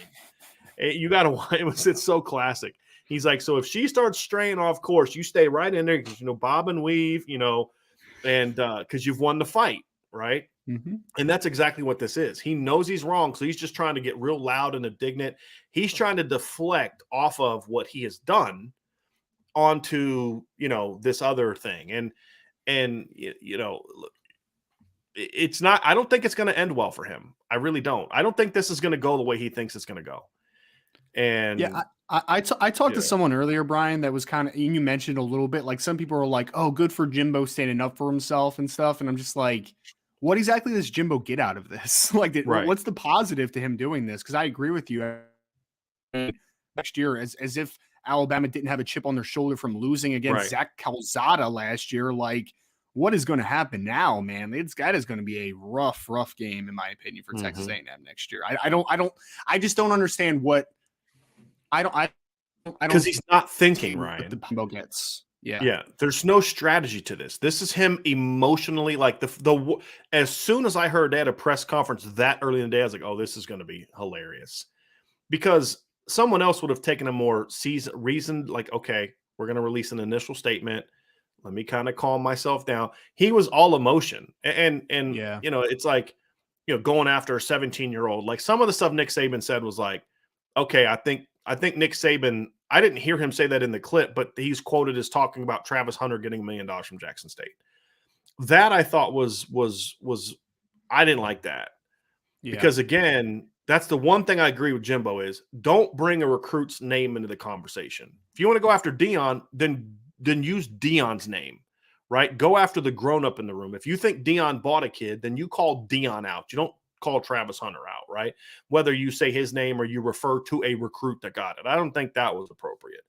But the point of what he's saying is right. And this is the whole thing that bothers me, is like, well, Saban cheats. So just because he does what he does doesn't mean what he's saying isn't correct, right? And that's the thing, is like, that someone's character shouldn't dismiss the rightness or the wrongness of what they're saying. It can maybe dismiss, like, maybe you shouldn't be the guy saying it, but what he's saying is correct. And the difference between what Saban and what Jimbo is saying is, Jimbo is just acting like a petulant child. Nick Saban is speaking truth. Now, whether or not he's being hypocritical or not is a different conversation for a different day. I would argue he is, but Nick Saban has also said, I'm going to do what they allow me to do, but they shouldn't allow me to do this. That's the difference. That's the difference between Nick Saban and Jimbo Fisher. Jimbo Fisher wants all the rules to be, we need to get Congress involved. Yes, that's a smart idea. Continue to show your stupidity by saying Congress is going to be the rescuer of college football. Like, is there a more incompetent group of people in our country right now than our federal government? And they're going to be the saviors of our game. So it's just a really stupid thing. And I'm glad Jimbo's getting called out. He's been a fraud his whole career. He is getting all this love. Like, CBS Sports did a thing where they dropped their top 25 coaches. They had him 5th. The guy's gone like 8-4, 8-4, 9-5. The only good year he had was the COVID year. We didn't have to play anybody out of conference, and they still struggled to beat a North Carolina team that didn't have either of their 1,000-yard running backs or their 1,000-yard receiver or their best linebacker. So Jimbo's a fraud. He won a championship off of a loaded team that played against a crap ACC schedule. And if Auburn had a quarterback that could complete a pass beyond 5 yards, they wouldn't even beat Auburn in that title game. So I'm not, as y'all can tell, I'm not a big fan of Jimbo Fisher and his old holier than thou, self-righteous, OG, our poor picked on Texas A&M. We didn't do anything wrong. It's funny, Ryan. I was watching. What was the game? I was watching a game from '93. It might have been the Notre Dame Michigan game from '93, and they broke to a commercial, or they broke to like going back to CBS, main desk to the latest news, and it was about how Texas A&M had a bunch of guys suspended for taking money that for work they didn't do. And it's like, well, some things never change. You know what I mean? And I just thought that was hilarious. But he's a huge pain in the butt. He's a petulant child, and he needs to be careful because eventually you're going to kind of run your mouth too much. When you say open up, when you challenge, hey, look into that guy's past, the reality is eventually they're going to look into yours, and he may not like that. Because part of his past is with him, right? Like they literally coached together at one point. That's like right. That's not. That's right. I mean, if won a championship together. Exactly. I mean, if you're claiming that, even going back to the LSU connection with Nick Saban, if you're saying that he cheated or he did whatever, you have skeletons in your closet then too, because you were a part of that era in LSU football at very least. I mean, I've never been a big Jimbo fan. I mean, going from Bobby Bowden to Jimbo Fisher, that's like the complete opposite of people, isn't it, man? Like, I just felt, I mean, because I'm sure every coach has broken the rules or strayed the line during their career, right? But Bobby Bowden, for the most part, seemed to do it pretty right, in my opinion. And yeah. Well, and I think that he was doing things basically that, like, to me, there's a difference between a coach who maybe cheats to get the guys there, but then does right by them while they're there. Like, there's a difference to me between Jim Tressel and Jimbo Fisher. Right. And to me, my problem is Jimbo's. I just think Jimbo's not a good person in any part of this coaching thing. Whereas even if Bobby did cheat to get players there, what his players will tell you is, but he always, he treated us like sons, and he helped develop us and grow us as men. That's why for a coach that for 30 years and his players loved him. Because once they were there, he did it the right way. And I can not like how you got them there, but I can also appreciate that that's just the nature of the beast. And I don't like it. I'm not saying it's okay, but I can say it's the nature of the beast. And that's my thing with him is I never have felt like he's one of those guys that the program was worse when he left than it was when he got there. Right. And because he was so mad, he wasn't getting his money and all this other kind of stuff from Florida State. So he just didn't recruit his last 2 years and left Florida State in a mess. Like another spiteful action of a childish man. And that's how I mean, in case you're picking up on it, I don't have very good feelings for Jimbo Fisher. I mean, look at that Florida State roster when he left it, man. I mean, everyone makes fun of, a couple of the coaches that they had that followed suit with them and stuff, which like, I mean, there's definitely was a couple, there was a weird hire in there. I mean, we don't have to go too far into it, but I mean, that Florida State team was a mess when he left, right? Even if they had a good coach, they weren't going to be great that next year. Exactly. Yeah. It was just, I mean, like Willie Taggart wasn't a great coach, but like he also inherited like a pretty barren wasteland. Pretty bad coach with a pretty bad roster was a bad combination. Really bad combination. And it's going to take him a while to dig out of that. I mean, he left him in a bad spot, and then also left him with some character players that just like, boy, the whole culture was just toxic, and it's because of him. And he's going to leave Texas A&M if the NCAA has any cojones whatsoever. He's going to leave Texas A&M on probation, and they should be on probation. So I don't respect him, and I'm also kind of like, hey man, why don't you do something more than going 8-4 before you try to yap at the big dog? Because right now you're just a little you're just a little chihuahua trying to pick a fight with a Saint Bernard. You know what I mean? Like, this isn't going to go well for you.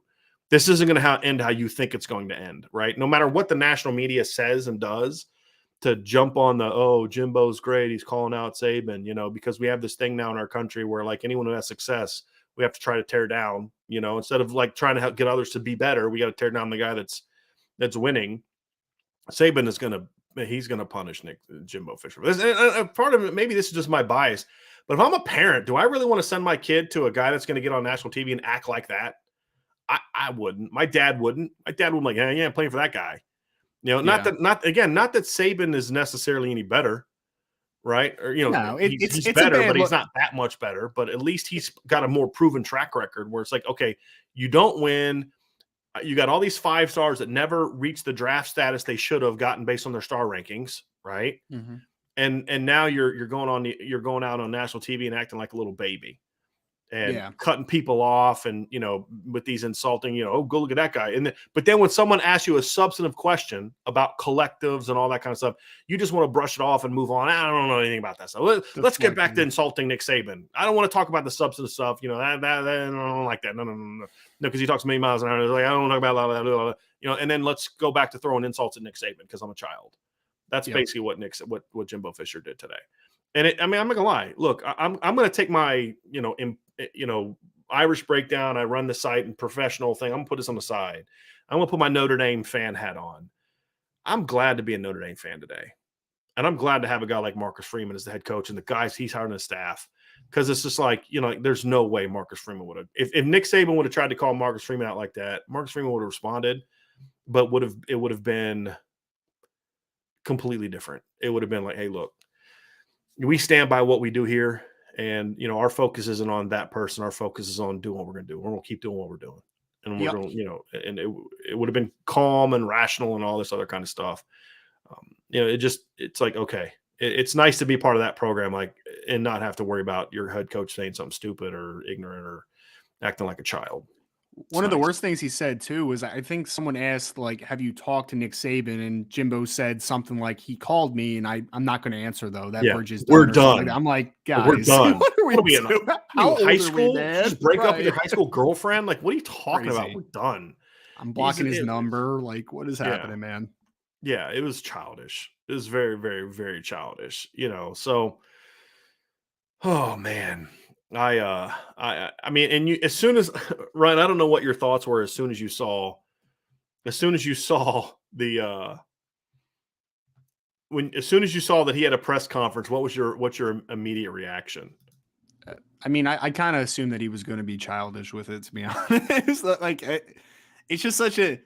I mean, I was hoping he was just going to go on there and just be like, "Look, he said some things about my program. We try to do things the right way, blah blah blah, and keep it very professional." But I mean, as soon as I heard the tone that he was using and just like huffy and puffy, I'm just like, dude, that was just not the right tone. Like, it's not even the message; it's the tone. Like, why was the tone there? And then look, Nick Saban probably is a bit narcissistic, but like why most are you coaches. Calling him? Yeah, exactly. And, but and like, Jimbo, with all due respect, you're not the person to be calling him out for being a narcissist. Exactly.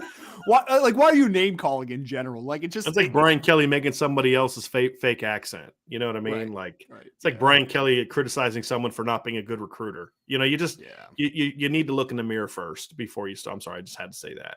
No, but that was funny. He's a narcissist. Okay. Really? Like, okay, Jimbo, go ask. And when he's like, oh, go ask someone to work for him. And all his former coaches like, whoa, don't drag me into this. You know what I mean? Like, it was just so petty and childish and typical Jimbo.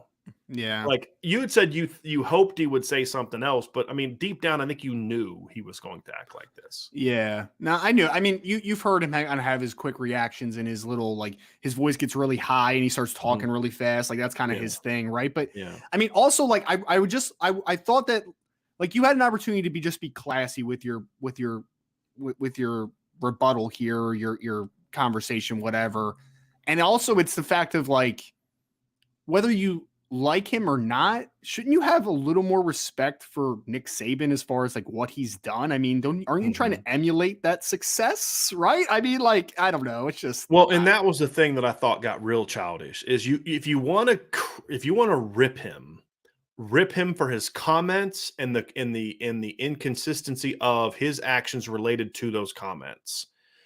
And hey, look, look, if you want to talk about paying players, y'all remember I used to coach with a guy. Right. Like I coach, I've recruited against the guy, like, and if you want to throw shade at that specific thing. But he got like, talking about, people working for him and how he got his, the really odd comment is the one at the beginning is like, go look at how he got that job kind of thing. It's like, wait a second, hold on a minute. Like you're now going into a whole different sphere of you're now making it a personal attack, right? Like Nick Saban says the cheating that was happening is he didn't say Jimbo's name. He said Texas A&M bought every kid they had.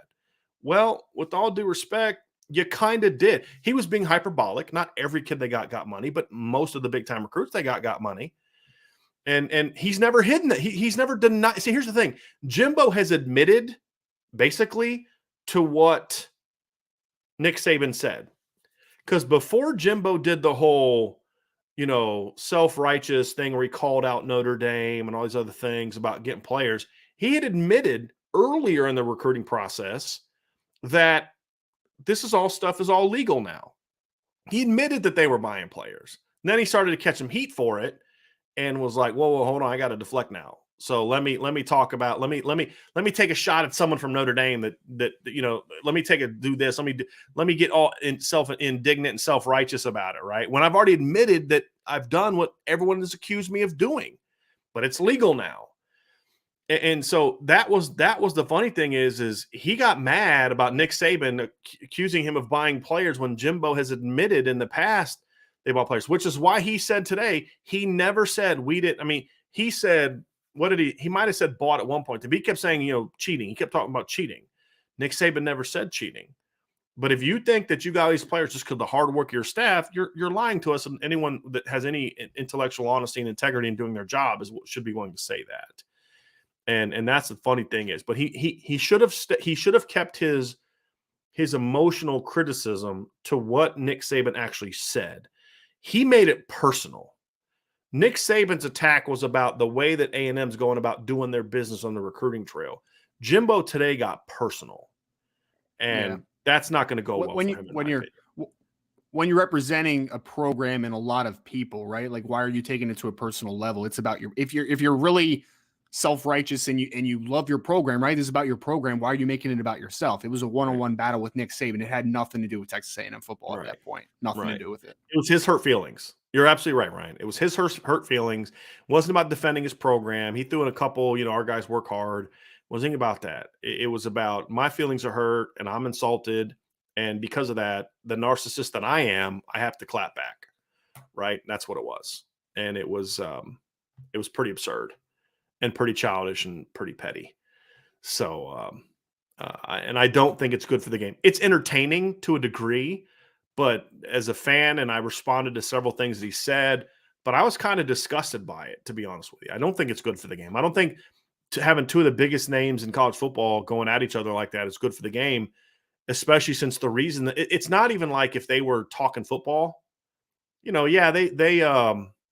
they got us last year, but I can promise you, next year we're not going to do this, and this, and we're going to take a whooping to them. Like in competitive rivalry. Right. Yeah, exactly. Like Bowden and Spur used to have, and sometimes they get personal, but it was always about football. I always felt, for the most part. I don't mind those, but when you start taking it to where he took it today, where they both took it today, you're not only calling each other out, but you're showing that the game is broken right now.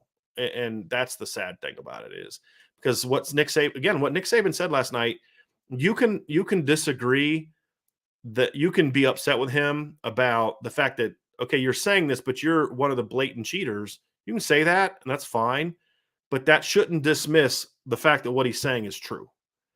And that's the problem. And what Jimbo is saying is not true, in my opinion. Well, some of it is, but the stuff that may be true is completely irrelevant to what Nick Saban is talking about. Like, I'm sure Jimbo has some dirt on Nick Saban. I'm positive of it. I mean, you don't keep that. I mean, coaches know, coaches talk. I mean, Ryan, I'm sure you've heard the backstory about why Urban Meyer really left Florida, and it wasn't because of health issues. Right. Yes. And I, but coaches hear that stuff, right? Mm-hmm. So I'm sure he's got dirt on Nick Saban.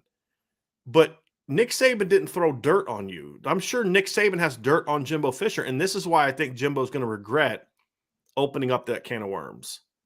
Mm-hmm. It's like, everyone has dirt, man. Remind me, Brian, I can't say it on record, but I have a funny Lane Kiffin, Nick Saban story for you later. So yeah, it's never squeaky clean, to say the least. Yeah. So it was pretty petty. It was pretty petty. So let's let's get to some other questions here, Ryan. And as we got to go through this Q&A and try to get to some more, let's do that. Let's do a quick mic check though for you, Ryan, because you started kind of breaking up again here there for a second. Sound okay? Sound okay? Hopefully. Yeah, better now. Cool. All right, Kevin Park says, "Do you think with recruits taking so many visits that they can get confused what they've seen and where?" It's I mean, I've talked to recruits in the past that not so much where they've been, but they've said like, trying to keep coaches straight from what schools and doing all that type of stuff. Like that can get a little overwhelming. I mean, I talked to a recruit this morning. I just put on the board that said yesterday they had 4 different coaches with, each school. I mean, 4 different schools with like 2 coaches apiece popped in. And it's just like keeping names straight, what school they're coming from, all that type of stuff. Like that can get a little confusing. I think for the most part, though, you remember the visits, right? Like you remember the places that you see, that type of thing. So I don't think you get overly confused with that. But I think sometimes like the coaches' names and that type of stuff, like that can get a little confusing sometimes, I think. Sean Kane says, "I really like the matchup Notre Dame lines on both sides of the ball versus Ohio State. I think it's advantage Notre Dame. Do you guys agree?" I do. I mean, I think as of right now, I do expect Notre Dame to have the advantage. I think the question in regards to winning or losing, Ryan, for Notre Dame is going to be how much of an advantage is it going to be? If it's just an advantage but not a domination, then it may look a lot like the 2020 Cotton Bowl or Rose Bowl, right? Where you could keep it competitive, but you're still going to lose because it's going to be about skill on skill with their offense and your defense. That's not going to go well for Notre Dame. They have to get to CJ Stroud. They have to sack him. They have to hit him. They have to force mistakes. They have to do all those kind of things. And that comes from not just that you had the advantage along the lines, but that you dominated. I mean, I don't think Notre Dame can beat Ohio State without at least one side of the ball dominating in the trenches. I think if they play good on defensive line, Ryan, but dominate on the offensive line, that can help get Notre Dame in the game because they can control the clock and get points and get touchdowns and all that. I think if Notre Dame plays good on the offensive line but dominates on the defensive line, that they'll have a shot to win the game. I think at least both sides have to at least play good, but I do think at least one side needs to dominate. I don't think both necessarily have to dominate to win. I think if they both dominate, you will win. But that's asking a lot because, yes, Ohio State struggled, but again, they hired a new offensive line coach who I think will do a better job there than the guy that they had there. Justin Fry is a good football coach. And I think Jim Knowles is a good defensive coordinator, and they'll be tougher this year and better coached than they were last year. How much better in the opener, that remains to be seen, but they'll at least be better. So I think the question is how much can they dominate? And I don't think they can just play well or play good football on both sides of the line and win. I think that would make it a competitive game, but they can't win. They have to at least dominate on one side of the ball. What say you?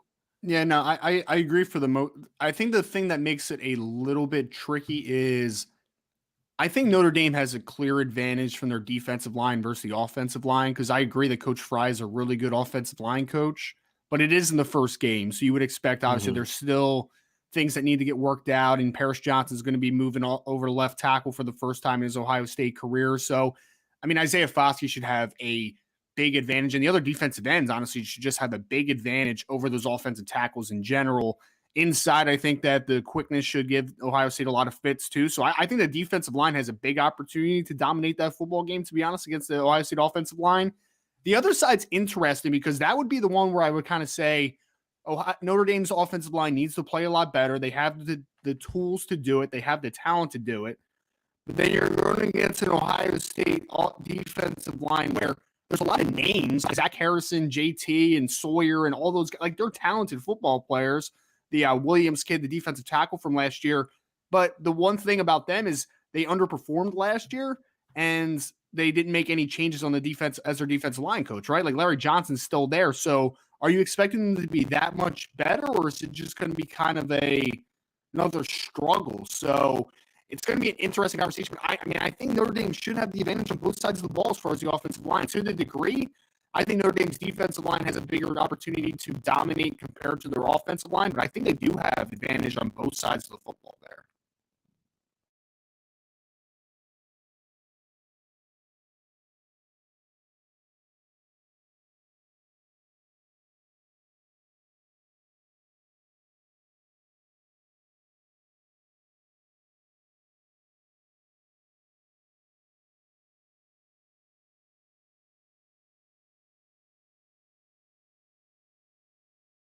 I just realized I was muted that entire time. So, Jimmy, get to your question. Jimmy says, where do you guys see Notre Dame running into matchup problems?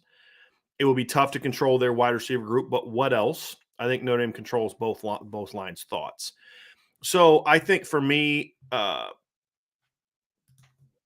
Jim, let's bring that question back up. I think for me, Jimmy, where do you guys see Notre Dame running into matchup problems? I think the one you talked about obviously is the biggest one. I think that to me is the one that's got the biggest impact in regards to winning and losing. But I think there's one more, and I don't. The thing is, Jimmy, I don't know if I call this a matchup per se in the traditional sense, like receivers against corners, but I think one of the big issues for Notre Dame the last really 3 years, especially really from 19 to 21, Notre Dame just hasn't been a very good tackling team. I thought they were a pretty good tackling team in 2018, but in 2019, and it began with the Louisville game. Since then, Notre Dame really hasn't been a great tackling team. And I think that is a big part of this game too, is because Notre Dame or Ohio State has some guys, not just at receiver, but also Travion Henderson at running back. And in that, if you don't tackle well, he will rip you apart, because he's the kind of guy that if a safety misses a tackle in the alley with his speed, you miss that tackle and he's gone.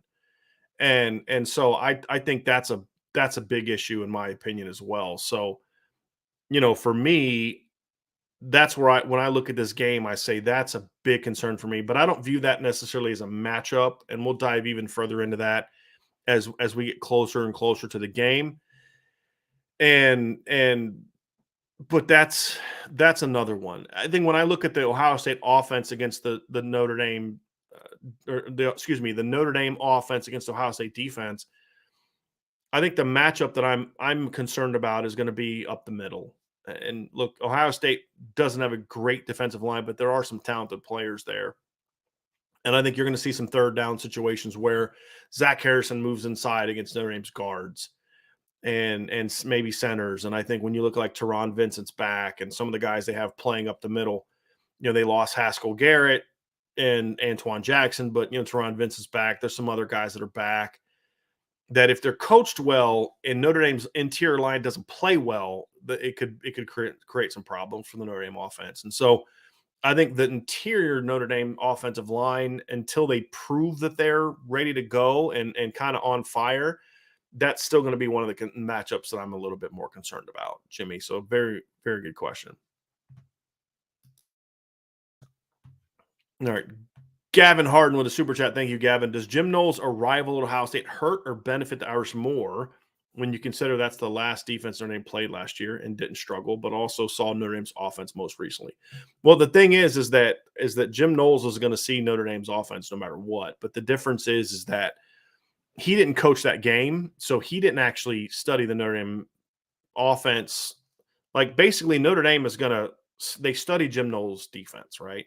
So now they know what he does. They've got all the printouts. They have all the tendencies. They have all the breakdowns that they did last year. None of that's going to change. That's all done. Now it's about, as a staff, figuring out how we think this is going to translate to the personnel he's going to inherit at Ohio State.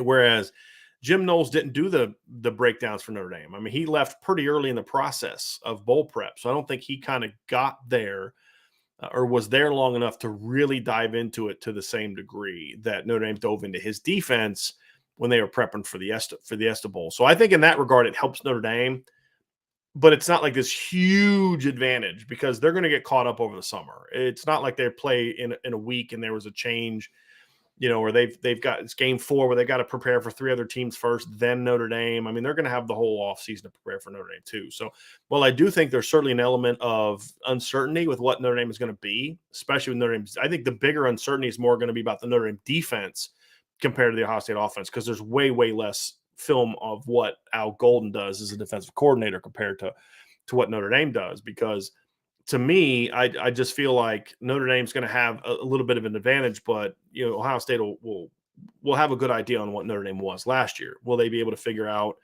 what's kind of coming down the road? That we'll have to find out. So right now, Ryan is out trying to fix out his mic. We were aware of the mic situation. It would just kind of go in and out. So he's hoping to get back in and get going again, but that's why he is not in the chat right now. James Gray with a super chat. Thank you, James. Do you guys think we'll have to score 40 plus to beat Ohio State? I think 35 gets us close, but still not comfortable. Also, the extra 3-4 hours of drinking that the Ohio State fans will be doing has me slightly concerned. End of the day, I don't think that you need to worry too. I mean, the drinking part doesn't bother me. I think the night part is more about just what concerns me about a night game isn't so much the fact of the crowd being louder. It's what I hate about night games on the road is just the sitting around all day in a hotel room. I think can be very off-putting of your routine. And, whereas if it's a night game at home, you're in your own dorm or you're in your own, your own house or, perhaps a hotel that you're more familiar with because it's the one you stay at before every home game. I just think that there's more to it than that. I think in regard to what they need to score to win, I mean, maybe they need to score 40 to win, but I'd be disappointed if Ohio State scored over 40 on Notre Dame. I think when you look at Ohio State, when they've lost games in past years, when Ohio State gets into 40s, they don't lose. I mean, just kind of going back to 2014, the points they've scored in losses, 21 in 14. No, they've scored 14 in a loss to Michigan State in 2015. 2016, they scored 21 and 0 in their 2 losses, one to Penn State, one to Clemson. 2017, they scored 16 in the loss to Oklahoma. They scored 24 in a loss to Iowa.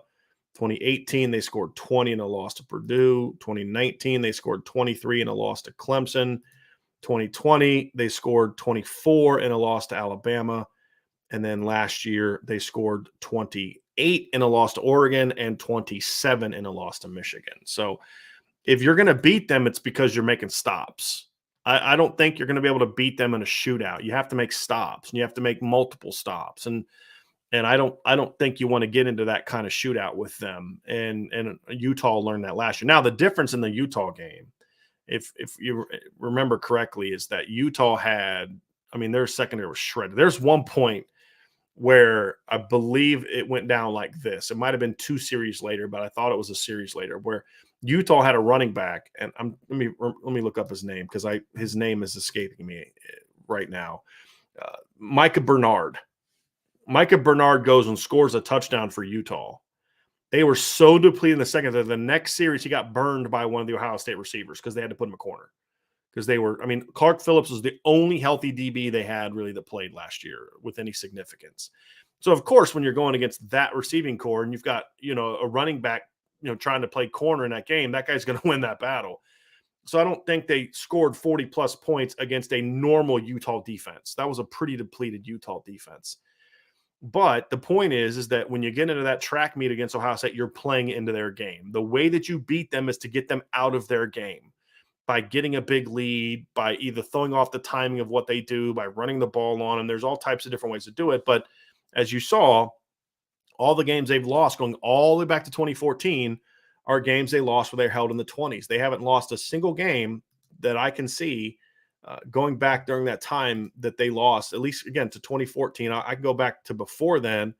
Last time, okay, here's a nugget. The last time Ohio State lost a game where they scored over 29 points was a bowl game against Clemson in 2000, the Orange Bowl in 2013. So that's the last time. So, I mean, again, all the losses they've had between, and it's not a ton, right? They have been games where they scored in the 20s and they held them in the 20s. And I think that's going to be key for Notre Dame in this game, in my opinion. And yes, Ohio State scored a touchdown to get in. They actually took a lead in the fourth quarter, 35-34. So, that was a game that was, in fact, a shootout. But I just don't think Notre Dame, that was on a neutral field in a bowl game. I don't think Notre Dame can go into win that kind of shootout in Columbus. I just think it's a lot harder to do that on the road. So that's my 2 cents on that. So, Ryan, you back with us? Let's see. I hope so, man. I hope all right. So far, so good. Far, so good. Okay, let's get into some more here.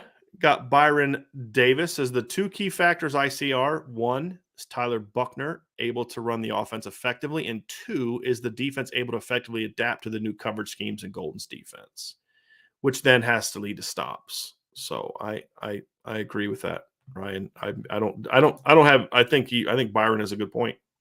Yeah, Tyler Buchner offense has to play well, and the defense has to make stops and be confident.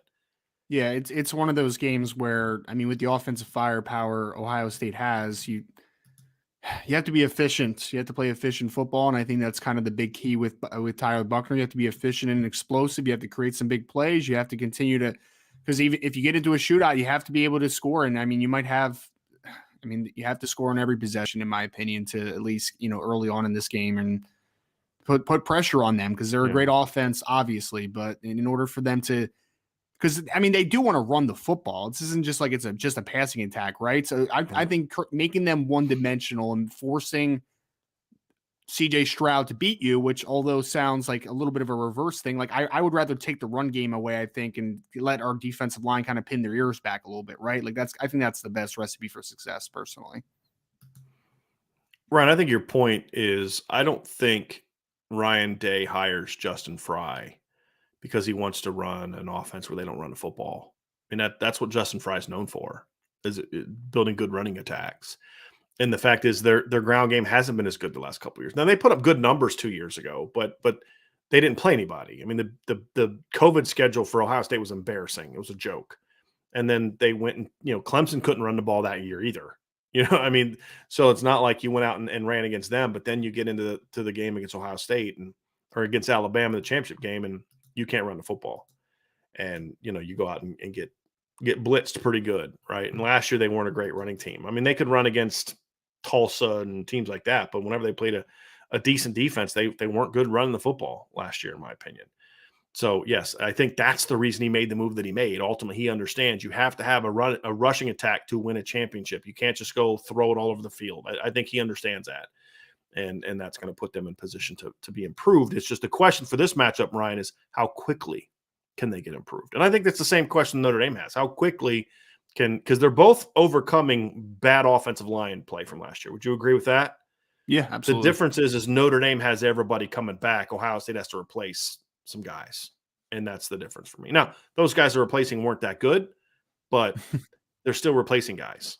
Or at least Notre Dame is kind of sliding in with guys who have started football games last year. Lack of experience up front is usually not a good thing on the offensive line. So at least early on. Even with Paris Johnson, this is going to be his first game. He's going to go from right guard, right, to left tackle. Yep. That's against Isaiah Foskey and Justin Adamiola and Riley Mills. That's not going to be a real super smooth Hopefully it's not going to be a super smooth transition. I mean, as if it going from the right side to left side isn't hard enough. Also going from guard to tackle is it's a big transition in itself. Exactly.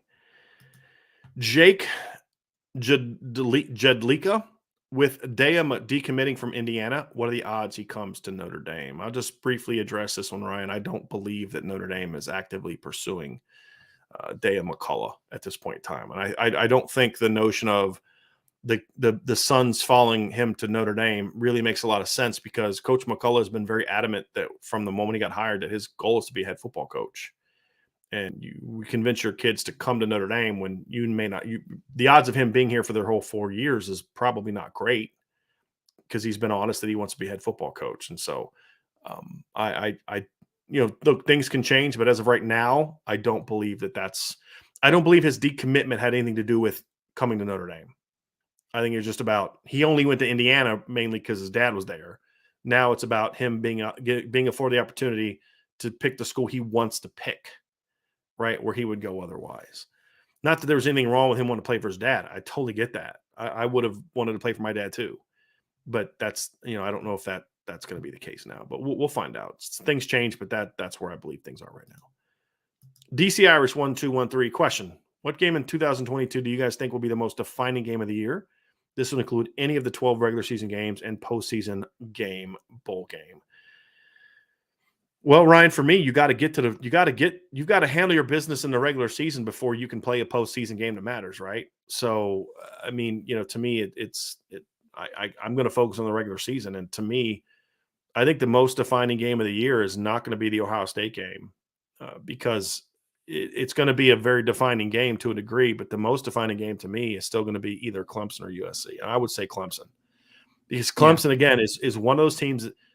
There's two teams on your schedule this year that are ahead of you as a program, right? It's Clemson. Both have won titles in the last 10 years. Both have won multiple playoff games in the last 10 years. Both are teams that have done things that you're still trying to prove you can do. yes, beating both would be nice, but you got to beat at least one of them. And I think right now, Ohio State is at the very least stagnated as an elite program, right? Mhm. Would you agree with that? I don't know if I would say they're ascending because there's some holes, but they're still right here. Clemson to me is on the verge of taking a jump off, right?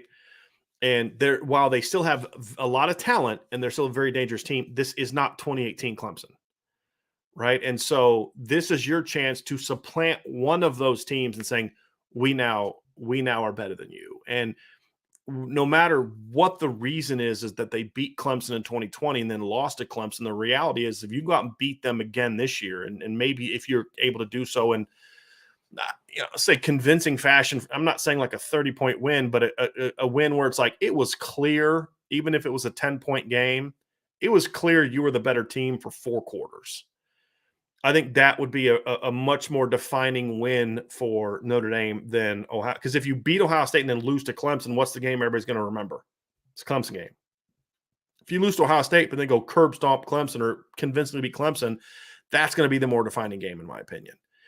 Like, what was the Ohio State team defined by in 2014? Was it the loss to Virginia Tech in game 2, or was it the victory over Michigan State and Michigan and Wisconsin, and then, of course, in the postseason? So I think for me, it's the Clemson game because you have a chance to put them in your rear view to a degree because you're already whooping them on the recruiting trail, and you've been doing it now for a couple of years. Yep. Now you have a chance to then go whoop them on the football field, and I think that's going to be a thing like, okay, we're now Clemson's daddy, so to speak, right? And put them now, of course, then you play them again next year at their place and all that. But I think that's an opportunity for Notre Dame to kind of, it can be for Notre Dame what the Clemson game and again, what the Notre Dame win for Clemson was in 2015, in my opinion.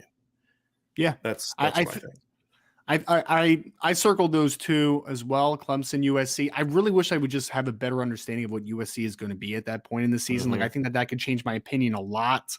I do think either way, that's a very interesting game because you're coming into that USC game at USC after playing Navy the week before, and you want to talk about polar opposite of offensive structures. Like, you're going from a triple option team to an air raid team in very next week. So if USC is a good football team by the end of the season, I think that could be a very defining game. But I would also probably defer to Clemson because I think that because what's that, the 5th game of the year, right? So that's where you should really kind of be hitting your stride and have a full understanding of what this team can be or what this team is. So I'll probably defer with Clemson, but I would really like to just have a deeper understanding of what USC can be. Because I mean, if Notre Dame comes into that game and with a 1-loss team or undefeated team, whatever it is, then that's a playing game because there's no conference championship, obviously. So it could be a huge game, but I just don't know what USC is going to be. And I think it's one of those games, like you said, Ryan, if they're 11-1 and let's say they just beat Clemson and they lose to USC, they're out of the playoff. If they beat USC, they're in the playoff. The reason I'm still going to go with USC is because I think you are correct that it would have a greater impact on the outcome of the 2022 season. I think the Clemson game, to me, doesn't just impact the 2022 season. If you are a 1-loss team and you pound Clemson, then beat USC, you're a playoff team because of the win over. The win over USC, to me, doesn't necessarily solidify that. I think USC is going to be better. I don't think that's going to be like 10-1 versus 10-1. I just don't see that. They have a lot more work to do. And so if Notre Dame goes out and beats USC, it would then, I think, lock them into a playoff game. Let's say they lose by 7 to Ohio State in the opener. Run the table, beat Clemson in a game where they're clearly better, beat USC. I think Notre Dame's a playoff team, right? So it would solidify your playoff berth, but you've kind of done that before. You've now twice beaten USC on the road to end the season to secure your spot for the title game, right? They've been there. It would just continue what Notre Dame is already doing, which is dominating USC. Now, if you lose it, it could define it in a negative way, right? You can't lose your first game against Lincoln Riley when his team has the issues that you have. You're going to lose a lot of ground in a lot of different ways that would hurt you. But I do think, obviously, but that's the thing is, like, what's the most defining game? Your next big game, right? Like, it's for right now, the next it's Ohio State, but then it becomes such and such and such. And then let's say you win all those, and now it's okay, don't go get blown out again in the playoff, right? Because then no matter what you did in the regular season, everyone will point to, well, same old Notre Dame. Sure, they beat Ohio State. Sure, they beat Clemson. But when they had to play an SEC team, look what happened.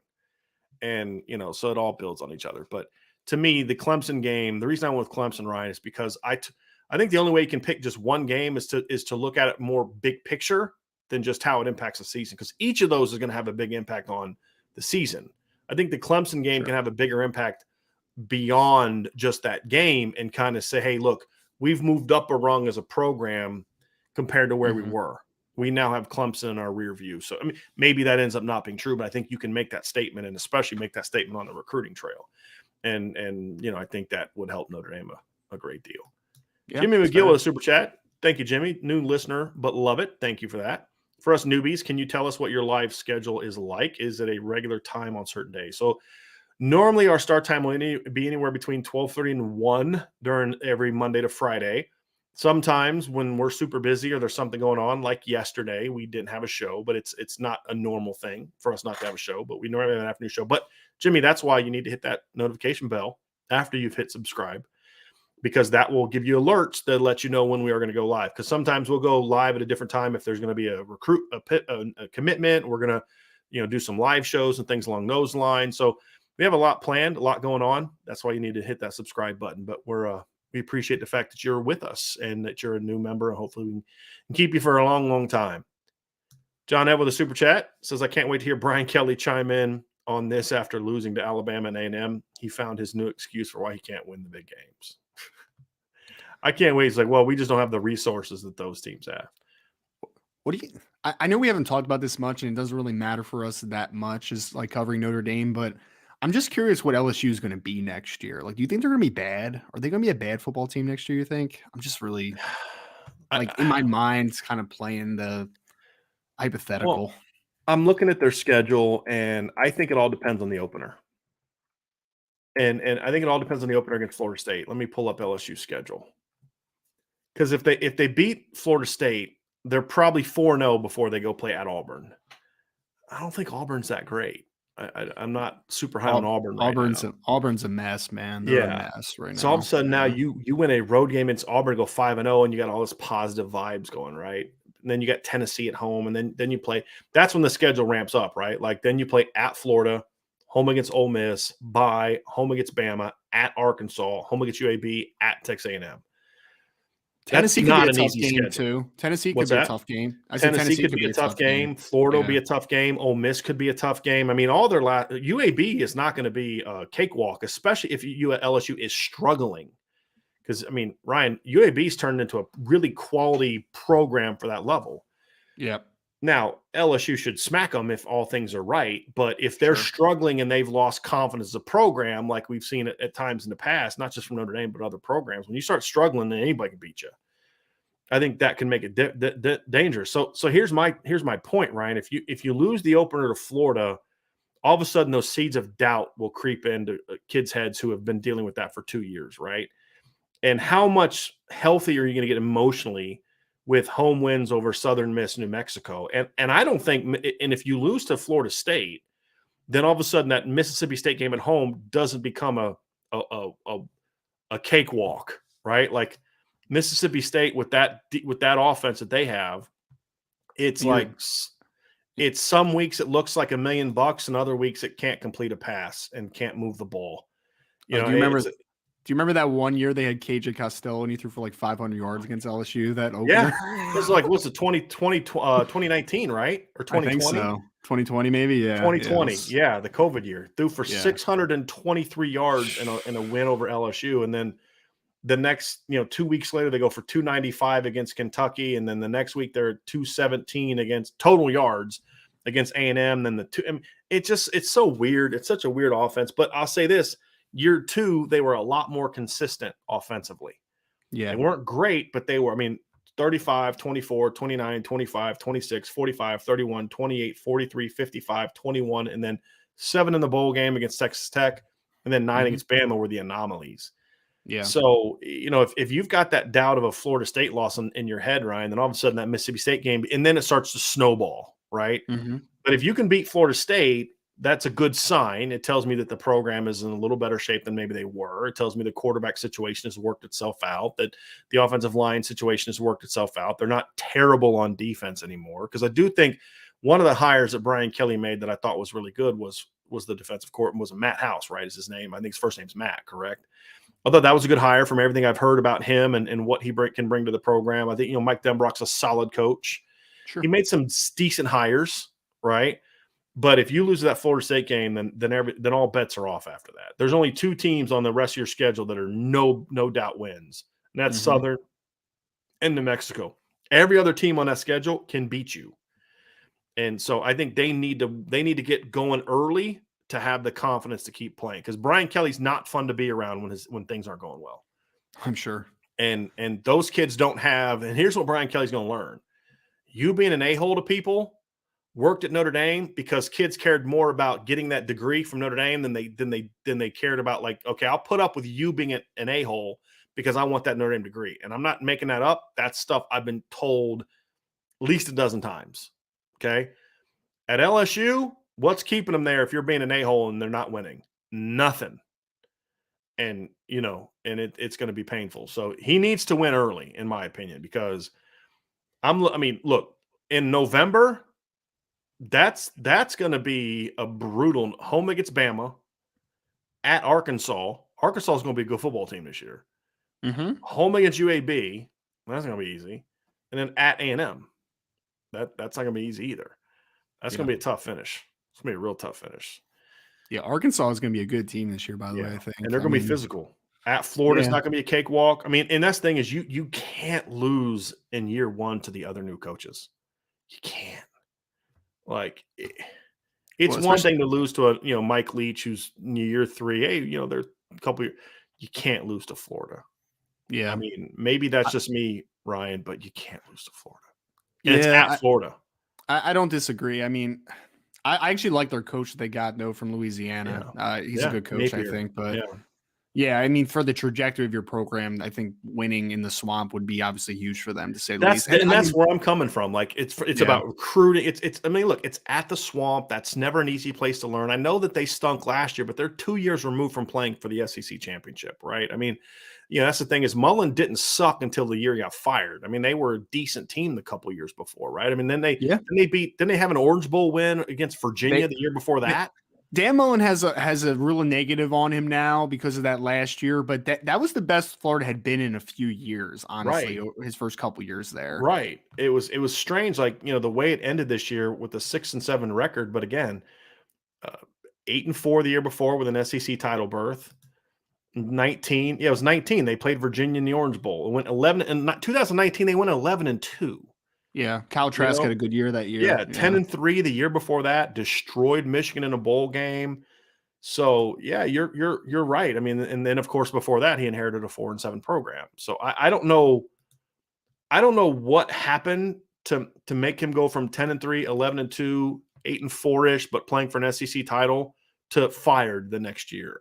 That's so bizarre to me. But I do like the Napier hire.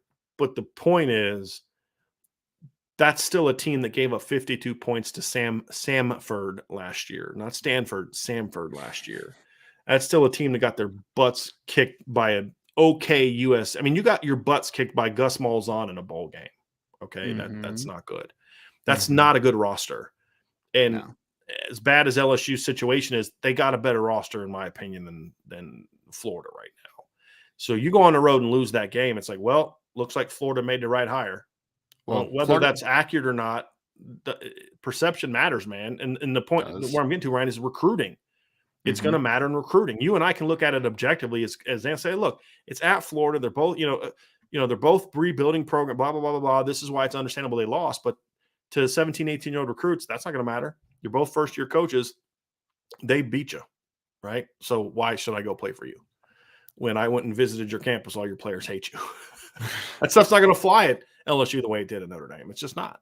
Well, it would be a big win to go into the Swamp and beat future top 10 overall pick Anthony Richardson. You're just trying to make me mad.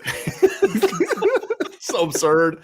And I know you're saying that sarcastically, but that's just so absurd. The kid is talented, but that's the kind of game though for Anthony Richardson that he needs to play well in. Those are the kind of games he needs to do it in, especially at home. Sure. So we'll see how it goes. Rob Didoff says, Brian and Vince and Ryan, since USC will not play us in South Bend in late November, what are your thoughts with always playing this game, the first game of the year, more or less in your tradition? I don't love that, to be honest with you. I don't want a rivalry game to be in game one. I like them in the. What I would say to USC is we're gonna now have all of our games in the middle of the season. If you're not willing to come to South Bend in November, that's fine. But we're not going to be going out to LA anymore late in the year. We're not doing a cross country trip when our team is at our most fatigued. If you're not willing to deal with the weather, then we're not going to deal with that. That's what I would say. And with what Lincoln Riley's doing with this program, if I'm Jack Swarbrick and the way that he's just blatantly like flaunting the rules, now is the time. I would have never said this before Lincoln Riley showed up.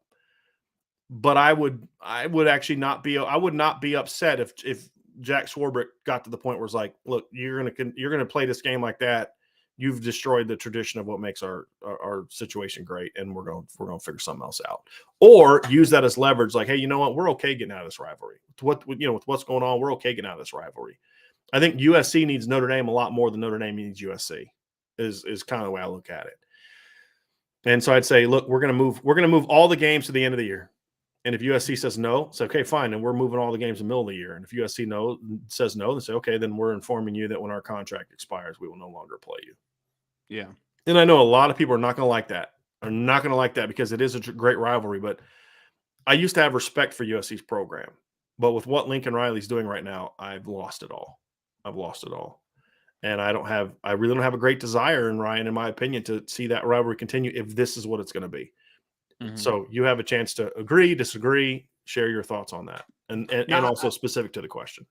I mean, I don't really have a strong feeling whether I want it in the middle of this season or at the end. I understand especially if it's, traveling out to USC when you're at your least, consistent, or when you're banged up the most. I agree with that sentiment.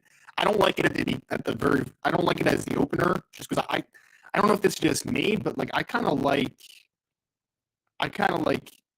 different games every year as your opener. Like I like difference. I don't like the same locked in every single year as like the kind of the home opener. So that's just my opinion on that one.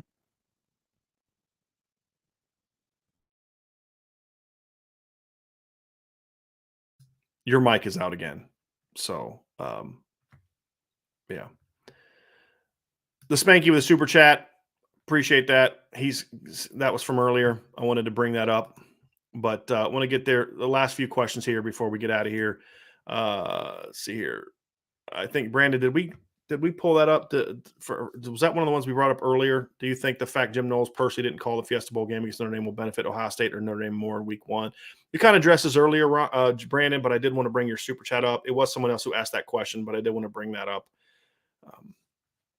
I think it benefits Notre Dame a little bit more, but I don't think it's a ton. I don't think it's a huge advantage because, he'll have plenty of time to get to comfortable with what the Notre Dame situation is and who Notre Dame is and what they do and those type of things. So I think it'll be an advantage, but not a huge advantage at this point in time. Christopher Morgan says, can you imagine the next 2 to 3 recruiting cycles? And thank you for the super chat, Christopher, by the way. Can you imagine the next 2 to 3 recruiting cycles if we just run the table at 12-0 regular season in 2022? Like you said, best BD, the giant has awoken. Yeah, I mean, look, here's the deal. Marcus Freeman, this is a big year for Marcus Freeman. And I know it's not like a make or break because he's going to have a long career, but I'll say it's not a make or break season because I think he'll still recruit well if Notre Dame stumbles this year. But it's not going to like fall off the cliff. They won't have a top 3 to 5 class next year, but it'll still be good, really good. It'll still be a top 10 class if they, go 9-4. But I'll say this, if Notre Dame comes out this year and goes 11-1 and gets to the playoff and has some success, maybe wins a game and then loses the title game or loses a semifinal game in a close game, or even if they go like 11-1, don't make the playoff, go to a major bowl game, win it, or go 10-2 with, say couple competitive losses, Ohio State, maybe one other team, and then they go to a bowl game and smack somebody that's good. All those scenarios are great for Marcus Freeman because if he can show that he can coach like he can recruit, especially if it's a 12-1 type of situation or with a playoff win or a major, 11-1 with a major bowl game win, if his season includes something like that, because that would also mean a victory over Ohio State or Clemson, I think it's going to make Notre Dame very, very hard to beat on the recruiting trail. very, very hard to be on the recruiting trail. And so that's why I think it is a very important it is a very important season for him from that regard, because to your point, Christopher, is if they are that good, I don't know how you stop Notre Dame on the recruiting trail. I mean, it just because I don't think NIL is going to have the impact that people think, because I do think there's always going to be kids that are prone to going to Notre Dame anyway. And I do think we will see some changes to NIL. I don't think it will always be as wide open as it is now. I just don't think that's going to be the case. ToeJam 1992 asks, Brian, what is your biggest trap game? BC. I would say probably BC, yeah. And I look at it because let's just say if Notre Dame's 9-1 going into that game and they've got a shot at the playoff, you're going to be looking ahead to USC if USC's good. Here's the thing about the BC game. BC will be a trap game if USC's good. If USC's 4-6, 5-5, 6-4, even 7-3, your focus may be more on BC than USC. It's more about if USC's really good. If USC's as good as some people say they are, and they're 8-2, 9-1, because then they would have play the Notre Dame game. Then I think that you're going to you may overlook BC. If I was going to go with another trap game, I've kind of gone back and forth on this when I look at the Notre Dame schedule. It's hard to know. Like Stanford could be one if they're good, but I don't think they're going to be good. North Carolina may be one because I think they're going to be better than people think. But I still think BC is going to be the tougher game. I really do. I really do. Salty Virginia Peanuts says, question, who is visiting on the 17th and 19th weekend, and are there any visitors you can't publicly confirm at this time? Yes, there are some visitors that we can't publicly confirm at this time. In regard to the visitors list, I would encourage you to go to the message board. I believe you are a member of the message board. I know you are. And look at the visit list, which is pinned at the top of the board. We have a list up there, just a couple names to know. Jaden Greathouse will be on campus that weekend. We've confirmed that. Samuel Mpemba would be on that. Micah Bell, we've confirmed that. And then also Jeremiah Love, we've confirmed will be there. So there will be more added to that list. But anytime you have questions about who's going to be on campus that weekend, it's always best to look at the message board. He also asks, what is the recruitment status of Adarius Hayes? I watch the Amari Hodges narrated highlights when I want to get stoked and or laugh my head off. Hayes rocks. He's a very talented player. He's still very raw, a sophomore, but physical, can really, really run. He's a kid that obviously all the SEC schools are going to look at. I believe he got offered by USC today, but Brian Smith interviewed him. We had an update several days ago on our message board about that. Brian was down to see him, and he put the comments on it. Has a lot of interest in Notre Dame. Talks to Coach Freeman a lot. Talks to Chad Bowden, I think, also quite a bit.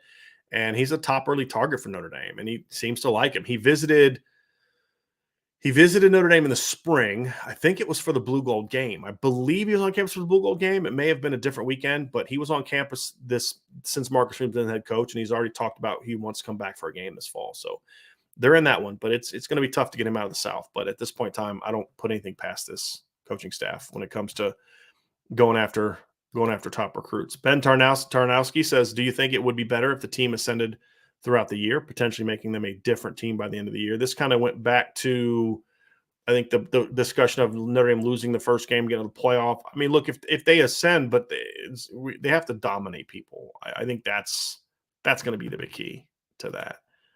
DC Irish says, do you guys think Notre Dame can have a great team in 2022 but still end up 9-3 in the regular season?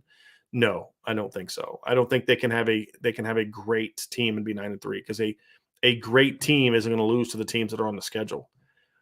I mean, when you look at this team, to me, this team is better, should be better than the 2017 team that played a very tough schedule, went 9-3. But that team was not great because they had disappointing losses. They should not have lost to Miami the way that they did. They shouldn't have lost to Stanford, period.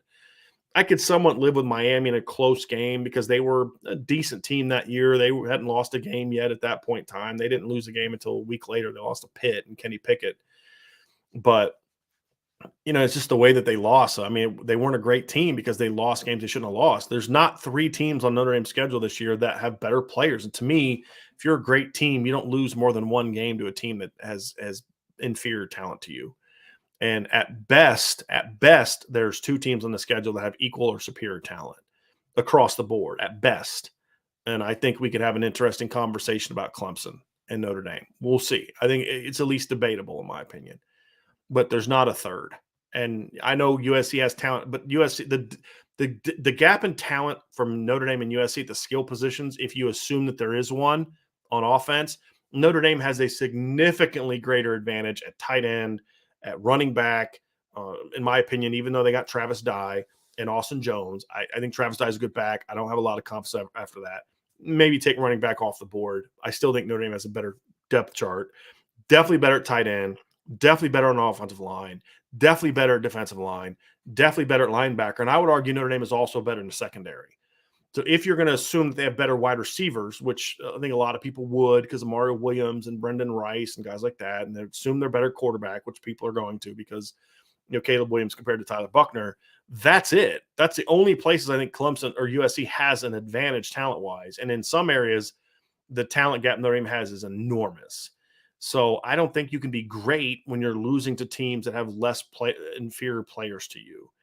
I think anything worse than 11-1 makes Notre Dame not great. If they're 10-2, that's a really good season, but it's not great. They're not a great team if they're 10-2. They're a really good team. They're definitely not a great team if they're 9-3. If they're 11-1 with a close loss at Ohio State or beat Ohio State and you have a close loss to Clemson, I guess, then I'd say, yeah, you have a chance to be a great team, but then it would determine what you do in the postseason.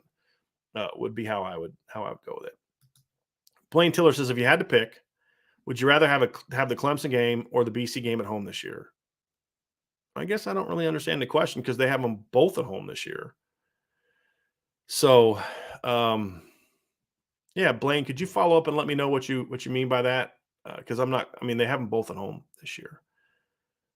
Get to some more questions here, just because we're going to get out of here real soon. Truman DeMel, this is one that I saw earlier that I highlighted that I wanted to discuss. Truman says, is there a prospect who, if we get, will just cement us as a juggernaut? Is it Samuel Mpemba? It's not Samuel Mpemba, in my opinion. I think there's two recruits that fit that mold for me. On top of Keon Keeley is that guy as well, but they've already got him. There's two recruits, in my opinion, that would, one on both sides of the ball that would be my answer to this. And I think the most obvious one's Dante Moore. I mean, if Notre Dame's able to land Dante Moore, I think that cements them as a recruiting juggernaut, at least on offense. I think on defense, the one for me is Caleb Downs. I think those two. Look, if I could choose, and I like Samuel Mpemba a lot, but if I was forced to choose between the two of them, and luckily they don't have to, they can take them both.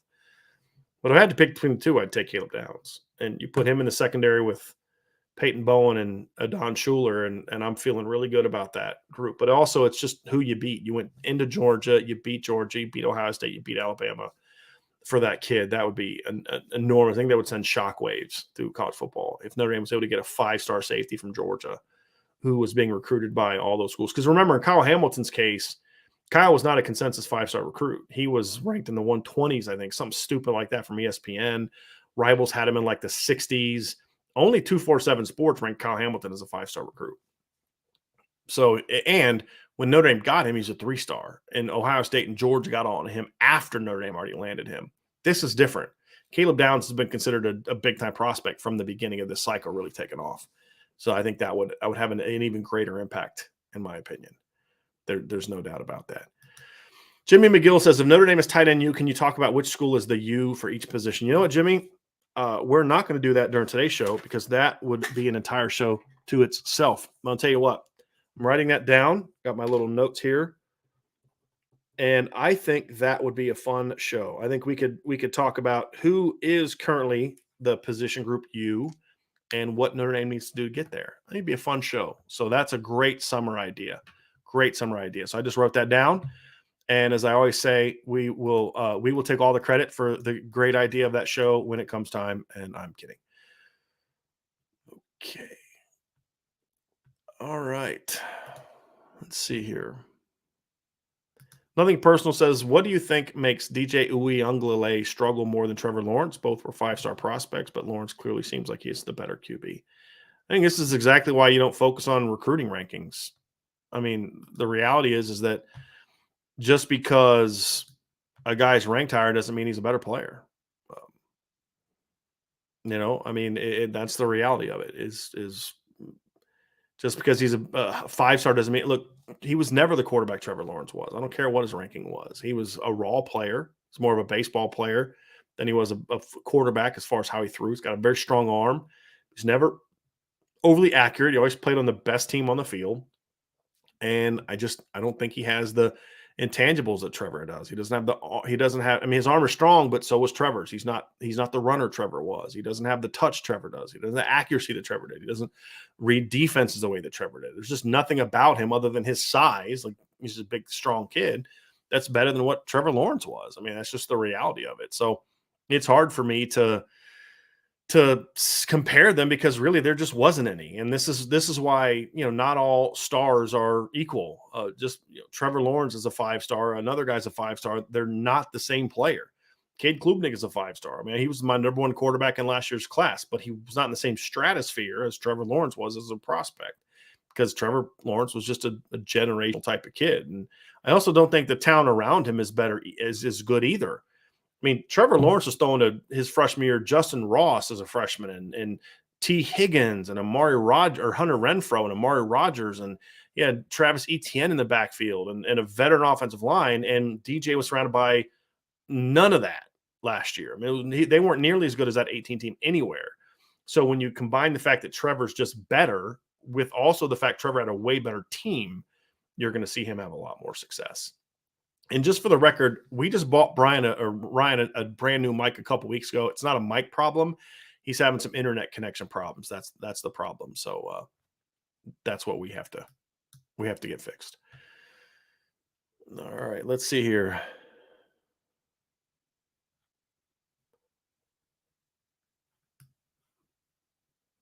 All right, get down to a couple more here, and then we're going to run. Casa Hodge with a super chat. Thank you very, very much for that.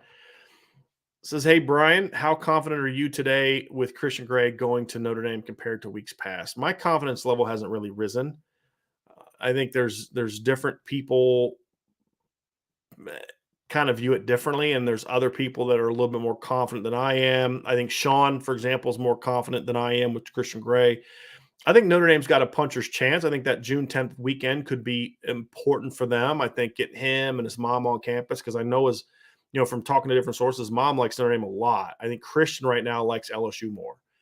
And I think that if Notre Dame can kind of use that weekend to kind of get Christian more on board with them, and if mom is on board with Notre Dame, if they can lock that down, and I think that could give them a shot. So I think they've got a puncher's chance. If I were to make a prediction right now, as will Notre Dame win that one? Will Notre Dame be better? Will whatever the case may be? Then we'll see. We'll see. But I think they have a shot to land that one. But right now, I would not put Notre Dame as his leader. Right now, I think Notre Dame's got a better shot at getting Micah Bell than Christian Gray. Micah Tees, I'm not as confident on either.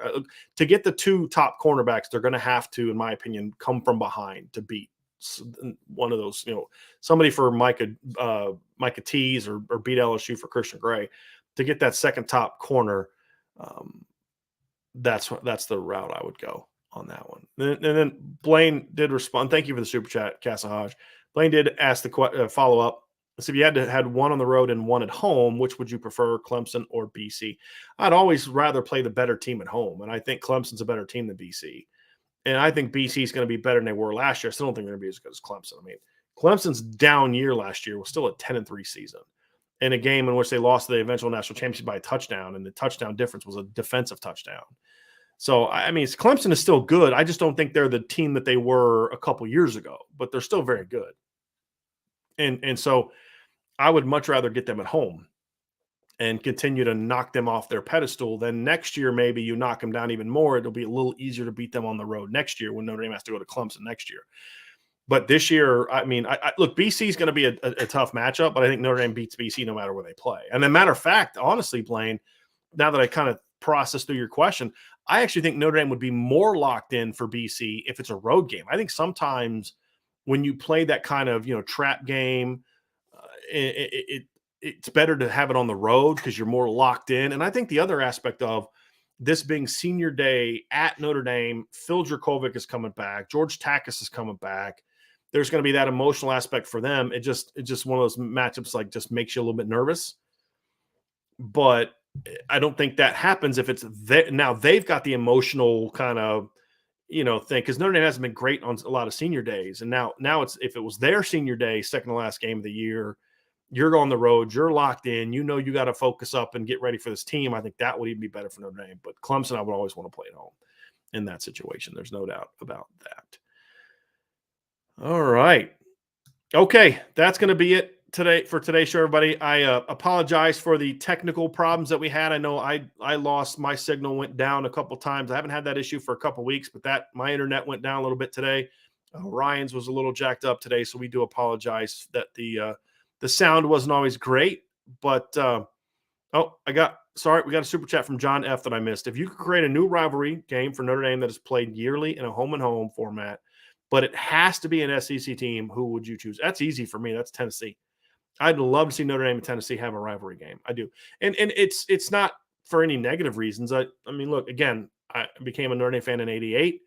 During that stretch, Notre Dame and Tennessee had some pretty cool games, right? I think of the game where Rocket had the 2 kick returns to set up scores. They went on the road, beat a good Tennessee team. Then you had I think a year later where Tennessee rallied back. A year or two later, Tennessee was down big, but against Notre Dame, rallied back, won the game. I think that Tennessee's a state that I'd like to see Notre Dame recruit more. I think there's some geographical, makes sense geographically. I mean, between Indiana and Tennessee, there's just Kentucky, right? I mean, there's just one state in between the two. It makes the most sense from a geographical standpoint, plus those other things. I mean, Vanderbilt's in Tennessee too, but that's not a rivalry. Vanderbilt stinks. There's no history there between Notre Dame and Vanderbilt, in my opinion. So if Notre Dame had to have a rivalry, like relatively annual rivalry where they're playing every year, home and homes against an SEC team, for me, it would definitely be Tennessee. I think that'd be the one that would make the most sense. And I'd be kind of curious kind of what everybody else would think, because if you think about some of the players that Notre Dame has gotten from Tennessee, I mean, Blaine just talked about Golden Tate, but Harrison Smith is from Tennessee. Alex Bars is from Tennessee. They've got some guys. Prince Colley is from Tennessee. I would like to see them recruit that state more. Dante Vaughn was from Tennessee. So they've got some kids out of there. I think it'd be nice to kind of see them. I think that'd be a fun. And we're going to do a thing this summer after we get done breaking our schedule down. One of the shows we're going to have is going to be sort of like building the ultimate Notre Dame schedule, right? And we've talked about this kind of in the past, and we'll talk about it again and really go through it. But I think that would be a great one. I think that'd be I would really enjoy that series with an SEC team, no doubt about it. And I think it also makes for some recruiting advantages as well. That's mine. So now that's going to do it for today's show. So everybody, thanks so much. Of course, as we always tell you all, make sure that you hit that like button for today's show. Hit that subscribe button. Hit the notification bell. Sign up for the message boards at boards@irishbreakdown.com. Sign up for the website, or go read the website, irishbreakdown.com. We have some cool stuff up today. I have an article about Notre Dame's place in the rankings, what I talked about. Ryan has stuff up on Chancey Stuckey's impact on the recruiting trail. We had an interview with Owen Wafel's head coach where he talked about him and kind of what makes him unique. And I thought that was really well done. We have a couple other features, and that rankings article for me kind of kicks off at irishbreakdown.com our dive into the 2022 team. I'm going to have position previews, individual player breakdowns, kind of like thematic articles. Here's the offense, what they need to do better, breakout players, all that kind of stuff. So from now here on through till we get to August, more focus is going to go on for me. Is going to go on breaking the team down. So Ryan will do recruiting. I'm still going to do the recruiting analysis, but we're just going to kind of ramp up our coverage of the team at that point in time. So thank you all so much for joining us. Thank you for your patience. Have a great day. We'll be back with you guys again tomorrow for our Friday mailbag. It's going to be a lot of fun. So thank you all for being with us at Irish Breakdown